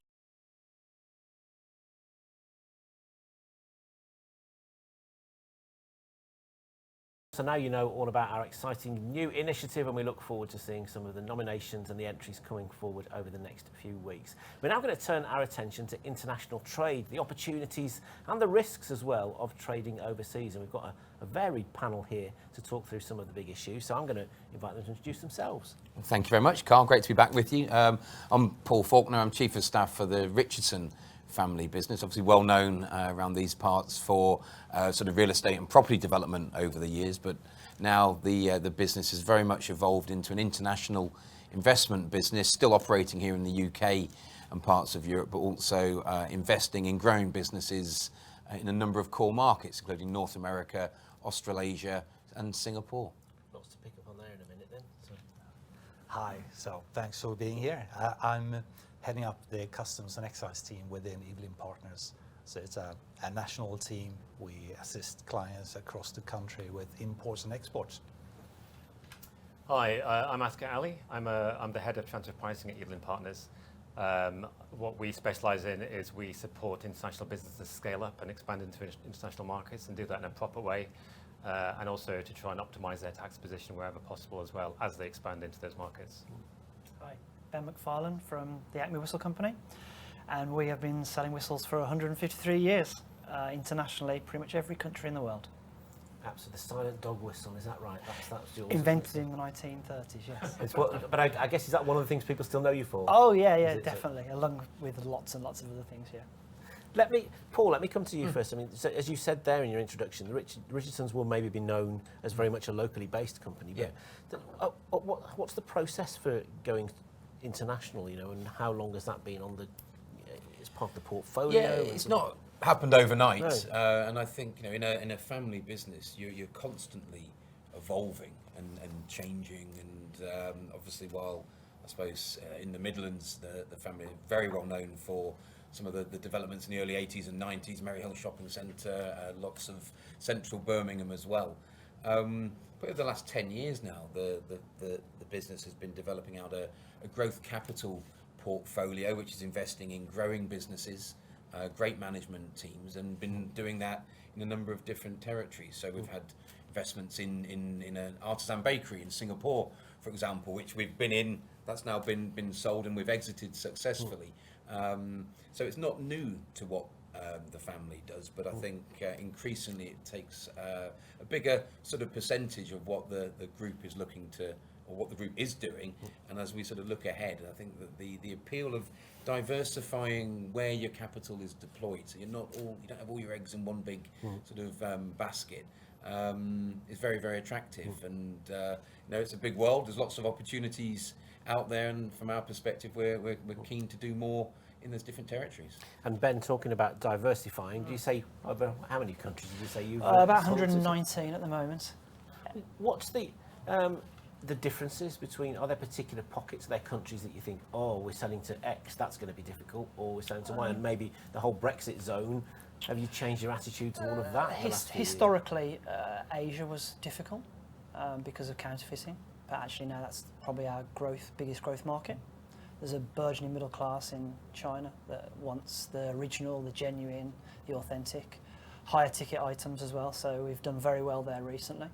But you name a country, we're selling into it and doing pretty well, really, across multiple markets: sports, survival, safety, dog training. Yeah. Anything you need to blow a whistle, we're selling into. Excellent. And Hakan, from your point of view, I guess documentation really then is your thing in terms of paperwork. Yeah. Just how big an issue is that? How much does the amount of documentation and paperwork maybe potentially frighten off some businesses from international trade? It certainly can do, and you mentioned Brexit there, and that really has made a big difference. Unfortunately, negative consequences for UK businesses, because before you had trade between UK and the EU, there was no customs declarations required, no customs duty applicable to goods moving between UK and the EU, and all of a sudden you have that customs border now that didn't exist before. And we spoke about that earlier.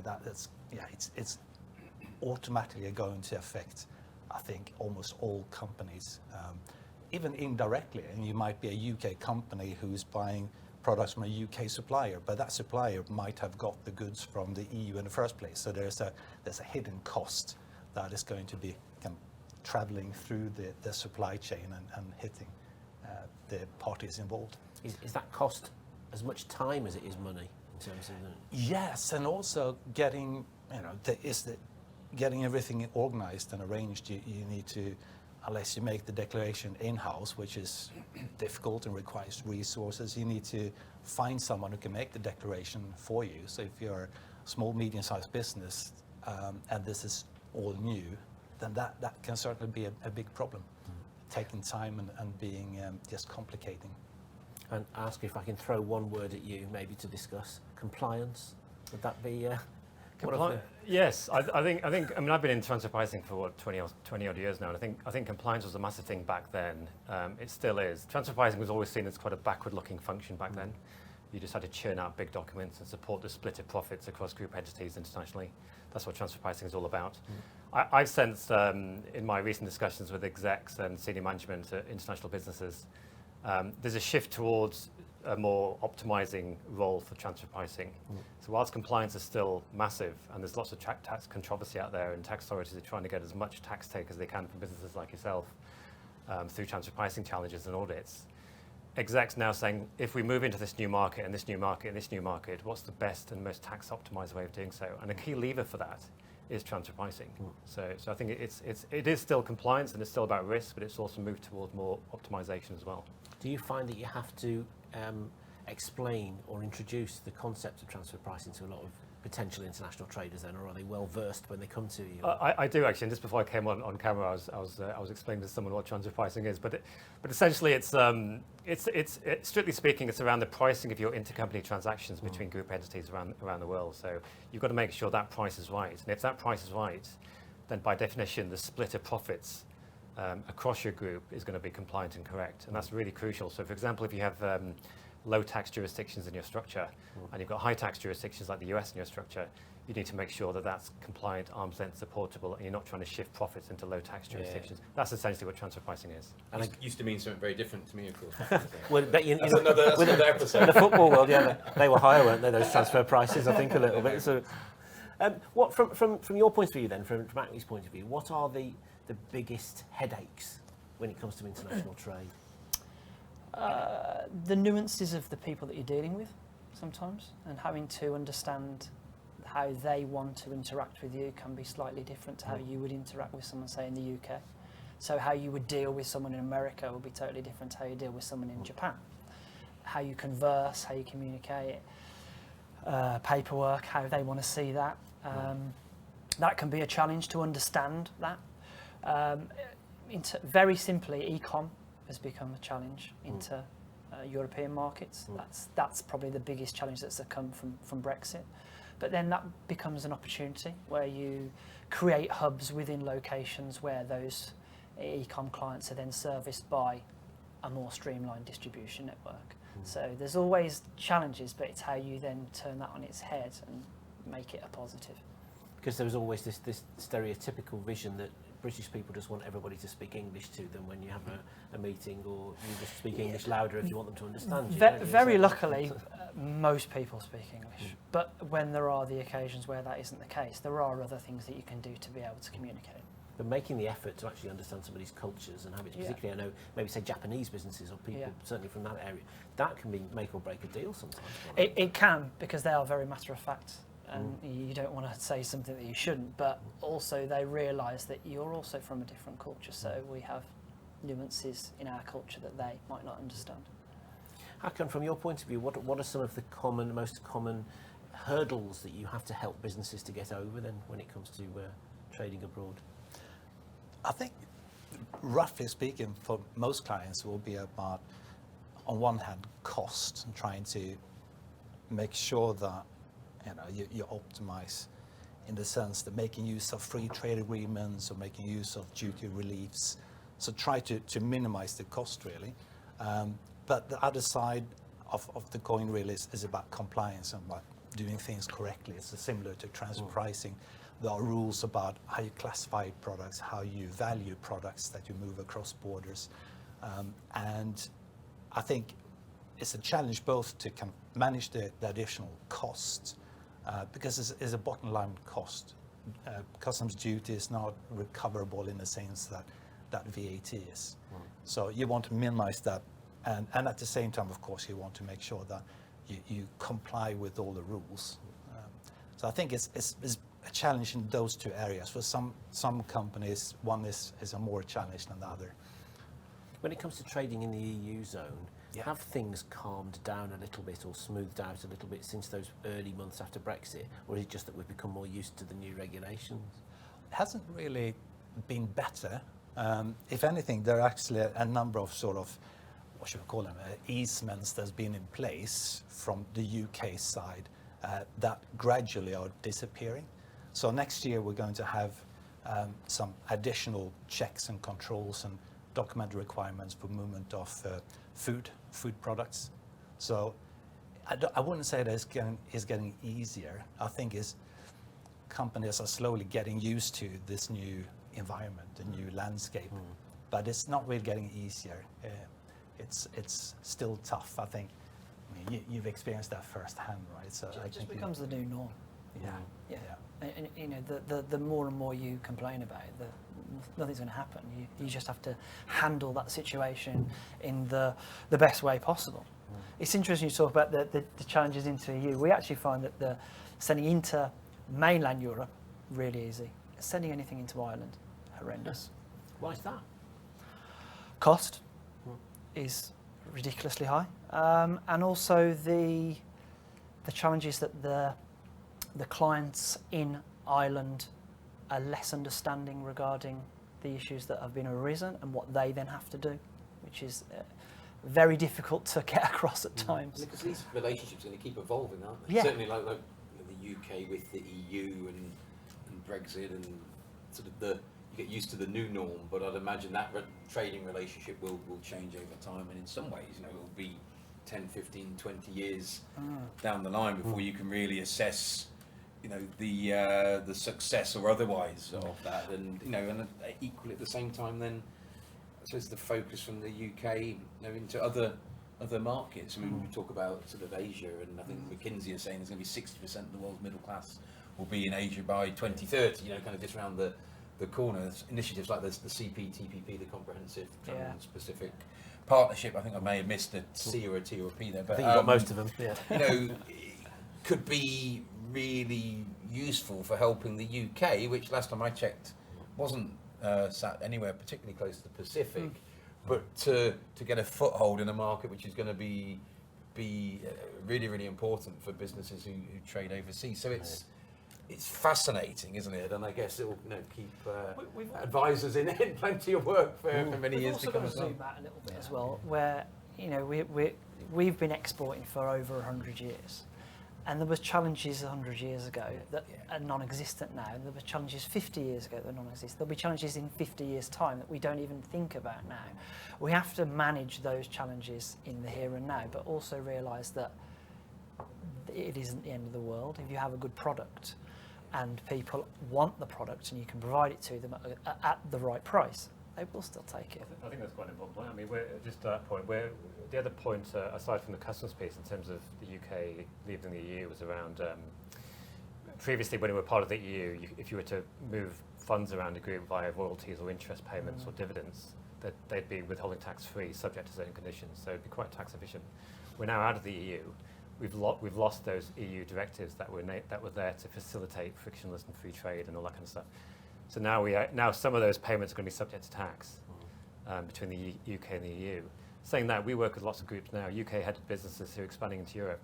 We're helping them set up a holdco in Europe, in the EU, in a suitable location where the treaties work and the tax environment works. So there are workarounds. It's not perfect, it's not ideal, but there are workarounds, and you know, people are adapting to it.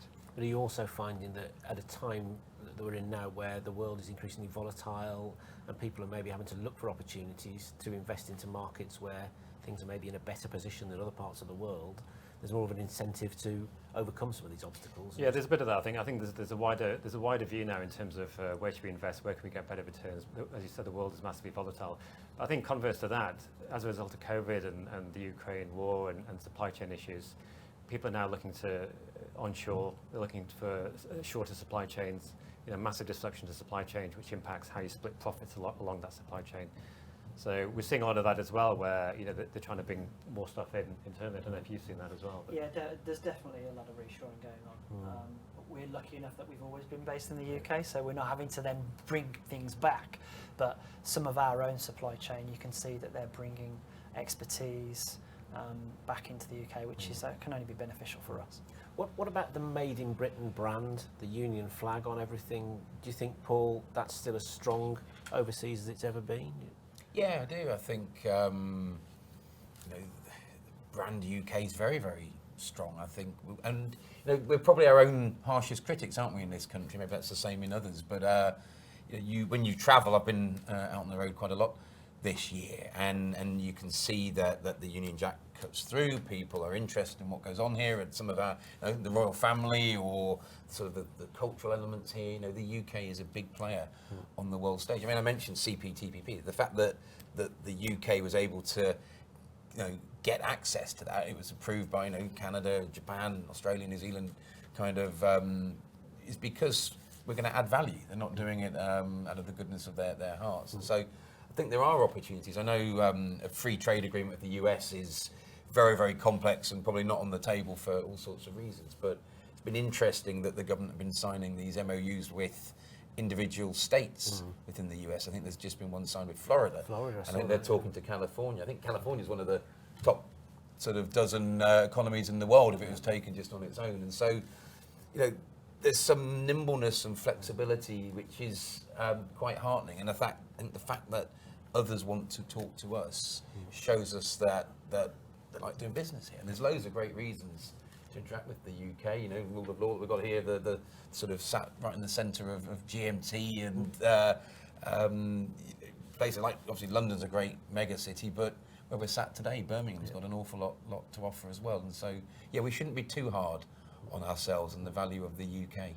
Do you make a big play about made in We Britain have or done something? more and more so. I think what's important is to showcase the benefits of it regarding the manufacturing, the engineering, the innovation that the UK has.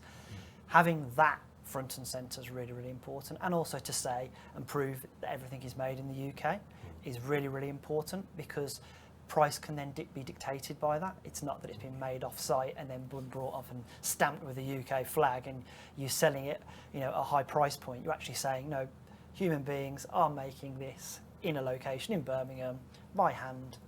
When we travel all over the world, we take Acme whistles and some of their other things that they've produced, and are very proud of saying this is made in the West Midlands. People love them, and it's a great sort of gift, and they love that. As you say, the sense of traditional manufacturing and the fact that it's made here in England. It's a talking point. And collaboration as well, which is another really important debate for another day, isn't it? That really. Final question then, I guess, gents, which I'll ask all of you because you all have a different perspective on this one. What kind of specialist advice do you think is needed? Risks that you need to manage, opportunities you need to take if you are dipping your toe into the water with international trade? Is there a checklist that exists for a business where you'd say, start with that and then proceed to this? Go on, Hakan, start us off. Yeah, I was about to say, I think absolutely, I would say that customers is important, right? but it really is. It's definitely whether you're, as you said, Ben, if you decide that you want to explore the EU market, you want to expand that, how do you go about doing that? There are lots of different aspects. Customs is one of them. But then you also need to think of, well, do I want to set up a business in the EU to be able to supply the EU customers? In that case, do I need advice on employment services? Do I need advice on corporate tax? There's so many things. I'm sure. Gaining an understanding of transfer pricing would be your starting point. I think even broader than that, though. Just to give you an idea of what I think is the definition of good. I was speaking to a business this morning, which is a large UK business looking to expand overseas, and they've got it right. With our help, they're setting up a roadmap to get understanding what the end game is. But along that path, you get your legal entity structure right. You're going in overseas, setting up legal entities or branches. What's that structure? You get your operating model right, how you're going to contract with customers and intercompany as well. You get your governance right, you get your processes and controls right, you automate what you can, and they're doing it step by step. And I would definitely say you get your operating model right first, because it's better to do that now when the numbers are small, because once the numbers get a lot bigger and you've got millions of dollars flowing through your structure, you're a lot more attractive to tax authorities. Yeah. So get it right at the start, and then as you scale up, it's already there in place. Yeah. And also time, maybe just adding that, if you get advice, then you'll be able to do what you want to do quicker, and hopefully, as I said, right first time instead of a failed first attempt. So I think if you are, it's both about the cost and about saving your time and be able to focus on your business rather than everything that is outside your comfort zone. Ben, risks to manage, opportunities to take? I'd attack it differently. I'd make sure that there's a desire for the product and that you have partners in place that can deal with that desire. And I'll give you the last word, Paul, but I guess following on from that, establishing a desire for your products goes back to one of those earlier points we were talking about, which is understanding the marketplace you're trying to target, isn't it? Definitely. I mean, that's the bit I was going to add is we find it so important to get out and visit and spend time, and it's around, you obviously need the technical advice, but you've got to understand the country and the culture that you're investing into, and you can't do it. It's very hard to do remotely. You know, I think still being able to put boots on the ground, understand what's going on is important in all sorts of different levels. But massively important for what we're doing. You can only do so much with a Zoom and a Teams call, can't you? Right? Looking someone in the eye and shaking their hand is still vastly important. And giving them an Acme whistle. Make sure more than one. With a big Made in Britain Union Exactly. flag all over. Made in Birmingham. Made in Birmingham would Made be in even Birmingham. better, wouldn't it, gents? Thank you so much for a great debate. Really appreciate it. Thank you. Thank you. Right then, let's go and catch up with Charlotte.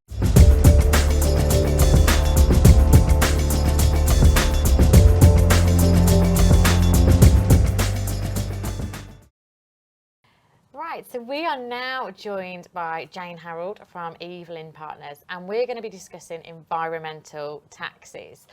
So before we get into the nitty-gritty, Jane, of the different environmental taxes and specifically the plastic packaging tax, it would be great to just tell the viewers what your position is and what you do here. Yeah, lovely. Thank you, Charlotte. So I'm a partner here at Evelyn Partners, joined last November to build our environmental taxes team here. And what that means in real terms is basically we deal with all the kind of niche, geeky operational taxes associated with energy, waste, quarrying, packaging manufacturing, importers, all of those kind of things. Right, okay. And when we almost talk about environmental taxes, I know that one of them is the plastic packaging tax, and that's now a year on, actually, from when it was introduced. So do you want to talk about that first, or do you want to almost talk to us about actually how many kind of different taxes are there in that group? Yeah, well, I think the plastic packaging tax, as you say, it's a really good example because it's an area where the taxes are changing really quickly. Like you say, plastic packaging tax came in last year, and then we have other new packaging responsibilities that have come in this year with extended producer responsibility, and then the EU has just started their carbon border adjustment mechanism from the 1st of October. So actually it's a sector where businesses in Birmingham are really having to grapple with a lot of change. So if we look at kind of plastic packaging tax, came in last year, 3,500 businesses have registered for plastic packaging tax, which is quite a lot. And a lot of them kind of implemented in a hurry, and now they're in the place where they're looking at what they did, making sure they kind of kick the tyres on that, making sure they're not accruing any further risks. HMRC are starting to do their audits at the moment, and they're starting to discover some things about the way that the tax is being run that are not quite consistent with what they're expecting. And they're also, HMRC are kind of proactively pushing importers to make sure that all the importers who are affected by plastic packaging tax are properly registering and complying with the tax. Right, and you mentioned that number, that circa 3,000. Is that in line of where that number should be, or should it be a lot higher of actually from a Birmingham region? Yeah, exactly. So I mean, the 3,500 is national, and so HMRC think that there is a gap in registrations actually, and it's the importer community that they think is where that gap sits. So they think they've kind of identified most of the packaging producers, most of the larger importers, but actually then it's one of those things I find where lots of people kind of still haven't heard about it. And it's kind of an easy oversight to have made. So there's lots of conversations I still have with clients at the moment around where are you, should you be registered? What do you need to do? How does this affect you? How do you comply with this and put it right? Yeah, definitely. I suppose thinking of most of our viewers, actually, if they are a smaller business and it's an MD kind of running everything within that business, it could absolutely be an oversight. I suppose from a bit of an educational piece then, the smaller businesses, it's that 30%, I believe, isn't it, that has to be... Yeah, exactly. So if we step back, so who's affected by plastic packaging tax? So if you manufacture plastic packaging, or you import it into the country, including packaging on goods. So say, for example, you import, I don't know, bags of crisps, and you sell bags of crisps, you would say, well, I'm not importing packaging. But you are, because there's packaging, you know, they're in a packet, and then the packets are in packets, and then they're probably in boxes, and that's probably all shrink wrapped. So you've got lots of packaging coming into the country. So if you either manufacture or import 10 tonnes a year of packaging, which is quite difficult to get your head around, but basically it's like half a truck. Okay. Yeah. So if you manufacture or import 10 tonnes of packaging, even if it all meets this 30% recycled content where you don't have to pay any tax, you still have to register, you still have to file tax returns, you still have to hold all your evidence that the tax isn't due. And I think that's another one of the things where there's some misunderstanding in terms of, oh, well, I haven't got to pay any tax, so I don't need to do anything, do I? And I think that was, one of the one of the key issues that came up about a year ago. It was actually even the businesses that don't necessarily have to pay the tax, they're still kind of lumbered with this administration task, aren't they? So actually, it's still a cost to them to do this administration task. So I suppose, are you seeing more queries coming up that actually businesses are struggling with that side of it? Yeah, absolutely. And I think for importers particularly, it's a really difficult job, because you have to know about the weight of every single individual component of packaging that you're importing. And if you've got thousands of products you're bringing in, each of those has got multiple bits of packaging, like a bottle is, so a bottle of drink is actually normally like 3 packaging components, because it's the lid, it's the bottle, and it's the label. Right, yeah. So you have to know the weight of those things, you have to know what they're made of, you have to know what the recycled content of each of the individual bits is. And that's a really, really hard job for importers, and generally they're reliant on their suppliers to give them that information as well. So my personal experience is that for importers, actually the cost of administration kind of grossly exceeds the amount of tax they're paying. And actually what lots of kind of the best clients are doing is they're kind of looking at their packaging supply chains, they're reformulating their packaging, they're looking to take plastic out of their supply chain, which is, driven by the tax in part, which it's supposed to do, and also driven by consumer demand. And they're also looking at the areas where they pay the most amount of tax and kind of looking at that and saying, okay, where are my opportunities? How do I reduce the burden that I'm experiencing within the business? Yeah, definitely, and we'll come on to the benefits and the positive sides shortly. But I suppose just going back to the fact that the impact, or should I say, the intention of the tax is always coming from the right place, but it's almost that delivery and the support element that almost seems a bit kind of fragmented when we look at things like this. So it's, I suppose, what support then is out there for smaller companies who are really struggling to get this information, especially the importers. Are there any kind of new legislation or laws that actually requires that at the other end, that's the kind of supply chain end, that actually now you have to declare in a more clear way before it even gets to the UK, just to kind of make our businesses then have this access to the information easily. Yeah, no, you're absolutely right, and it's one of the challenges with these types of kind of single stage taxes actually is, it's your problem as the importer, and of course the person supplying you with that information, actually there's no kickback on them if that information is wrong. Because, well, A, they're in a third country, and HMRC's got no rights over them. B, it's your personal tax obligation. You're the one who's getting your tax right or wrong.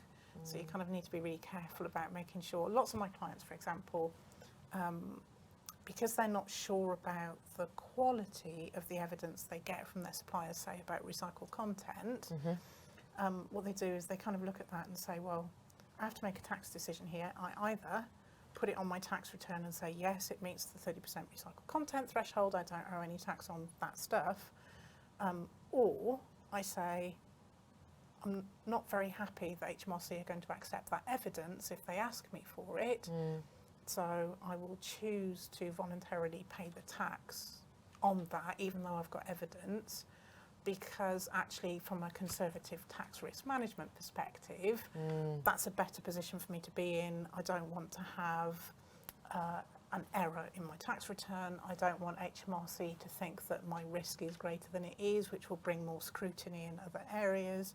I don't want to be exposed to potential penalties for getting it wrong. Yeah. I would prefer to potentially pay more tax than I should be because I'm uncomfortable with the supporting evidence that I've got. Yeah, and it's unfortunate that you know, when something like this is introduced, a lot of the time it then gets put onto the consumer. You know, that increase then gets put onto the consumer, which you know, doesn't tend to sit well within the region. I suppose before we go on to the benefits, you just touched on that point about almost the repercussions. So now we're a year on from this being introduced. What are those risks to businesses that maybe should have been paying tax or should have been registered that still aren't? Because there may be people listening or watching within the region that actually now, from some education, realise this is actually affecting our business, or this will affect us. Yeah, absolutely, absolutely. So I mean, I suppose, you know, key risk number one: every business wants to be tax compliant. Every business doesn't want to be being seen to be non-compliant. So, you know, the risk of non-compliance, if HMRC find the error rather than you telling them about it, is not just that you get assessed for the additional tax, but also then you face additional penalties on top of that. And HMRC may also take a different view about the risk that you pose as a business, which might mean that they look at other of your tax affairs more closely than they would have done. So it might bring a different approach. So it's kind of, I suppose that's number one. Number two is that actually, you know, the businesses that are managing and controlling these things, they're not only looking at kind of, I suppose, their risk reduction and their cost reduction, they're looking at those opportunities as well. As you say, this was designed to change the market. It's aimed at reducing the amount of plastic that's going into packaging. It's aimed at increasing the amount of recycled content that goes into packaging. So the businesses that are identifying it and looking after it, they're looking at their packaging, they're looking at their supply chain, they're trying to mitigate that, and they're taking advantage of those opportunities. So if you've not been in that position, you potentially find yourself in a higher cost position, especially if you can't pass it on. You know, you find yourself with a retrospective tax assessment, you've already sold the goods. You can't go back to somebody and say, oh, you know, those things I sold you, well, I should have had some extra plastic packaging tax on that, thank you. Yeah. You know, it's too late. So that's a cost to the business that comes out of your own pocket. And I think, you know, the idea is the intention is good, and it's not only good for businesses to look at what they're doing and to be more innovative, but actually I think the idea is to change the way that us as consumers think and shop as well, isn't it? You know, I think we all remember the carrier bag charges coming in, and now we're all very much, you know, used to that, on whether it's we take our own or we don't purchase them, or we're okay in, you know, a 50p charge. You know, I think we're all very much used to that trend, and the intention was good, and actually the consumer behaviour has changed. So I think the benefits that we can talk about are, some businesses are really using this as an opportunity to look at their business and say, okay, so how can we be more innovative? What can we do differently? You know, can we look at actually the supply chain? And I think there's opportunity within the region and definitely the country that actually there will be businesses that can be created that can then, you know, that can then create jobs and everything that actually will then support maybe some of the issues that these businesses are having. Absolutely. I mean, recycling infrastructure is the key thing. So the whole point of the tax is they're one of these levers government can push, and they change pricing in the market. So if I'm selling virgin plastic, and virgin plastic is going to be taxed at £210 something a tonne in plastic packaging tax if it's made into packaging, or I'm selling recycled plastic, which is not going to be subject to the tax when it's made into packaging, suddenly that makes the recycled plastic slightly more valuable than it would have been, because this one over here has got an extra £210 something a tonne on it. So that makes that more valuable. And then what happens is there's a greater economic stimulus to be able to invest in creating that recycled content. And that's the whole purpose of the tax. And it's likely to increase in rate actually over the years. One of the things that the Chancellor announced in the autumn statement is that they're going to be looking at both rate and threshold of recycled content. So something should be published later this year. And I've kind of been expecting that. Okay. And what I'm expecting to see at some point is kind of like a trajectory being set that says this is what's going to happen to the rate. And then everybody knows what's going to happen to market pricing. And that means when you know what's happening to market pricing, you can make those long-term investments in those big kind of recycling infrastructure projects and create those new flows of good recycled content into the sector. So, you know, lots of opportunity, especially for Birmingham, you know, big manufacturing region. Yeah, and I think when I was reading up on it, actually, since the year ago, since this tax has been in place, there have been a few companies born, due to this tax. They've actually been created because what they've decided to do is create a packaging from 100% recycled materials that then have replaced, a plastic that was being used or being imported. So there have been some companies within the country that have actually been created because of that, it's good to hear because that was the initial intention, wasn't it? Absolutely, and lots of the waste companies are investing heavily in plastic recycling facilities as well, which, should bring, boost and growth to the region and more jobs. Yeah, definitely. Yeah. And I suppose that's just one area, isn't it, the plastic tax? And what about some of the other, the different areas that you mentioned earlier on? Yeah, exactly. So a couple of the other things we've got going on. So another one is yet another packaging thing that's come in this year. So for many, many years, there's been kind of obligations around responsibility for packaging waste that you put into the market when you're creating goods, putting packaged goods into the market. And that system's being completely reformed to make brand owners wholly responsible for the cost of recovery and recycling of the packaging that ends up in your bin at home or in the public bin outside. So at the moment, local authorities bear all of that cost. And the system's being totally tipped on its head so that everybody has to provide a huge amount more information about their packaging so that people can work out A, who's responsible, B, what's actually ending up like at home in our bins. And then the local authorities are having to provide information about the cost of those recycling and recovery activities. And the regulator that sits in the middle and basically says, okay, here's the pot of costs. You can't have all of that necessarily if you've not necessarily been completely efficient, but here's the pot of costs that we're allowing. And then here's all the brand owners over here. Right, we're divvying up those costs between all of you. So those costs come in from October 25. The expectation is that they're going to be substantially more than the existing packaging waste regulation costs. And the data reporting needed to deal with it all has literally started this year. So there was a deadline on the 1st of October for the first reporting, which lots of people missed, and DEFRA have extended it to the 1st of May next year because it's really complicated. So everybody has to get it done by the 1st of May next year. But what they're also doing, what the really best businesses are also doing, is kind of looking at that reporting and going, okay, where are my expected costs? Which bits of all this packaging are going to cost me the most?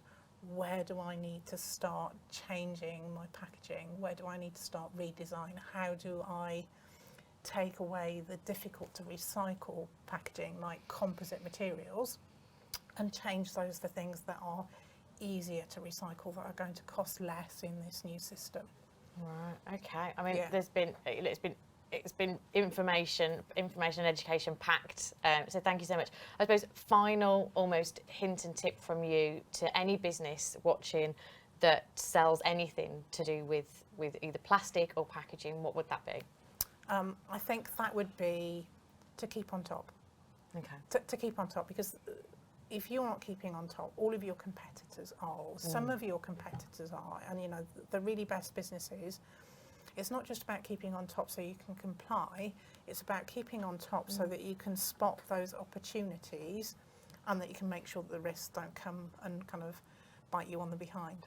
Yeah, that's awesome. Thank you so Thank you. much, and thank you for joining us today. Right, that is it for today. Thank you for tuning in. We will be back in the new year with some new exciting shows. But before we forget, don't forget to watch Who's in Our 90 Seconds.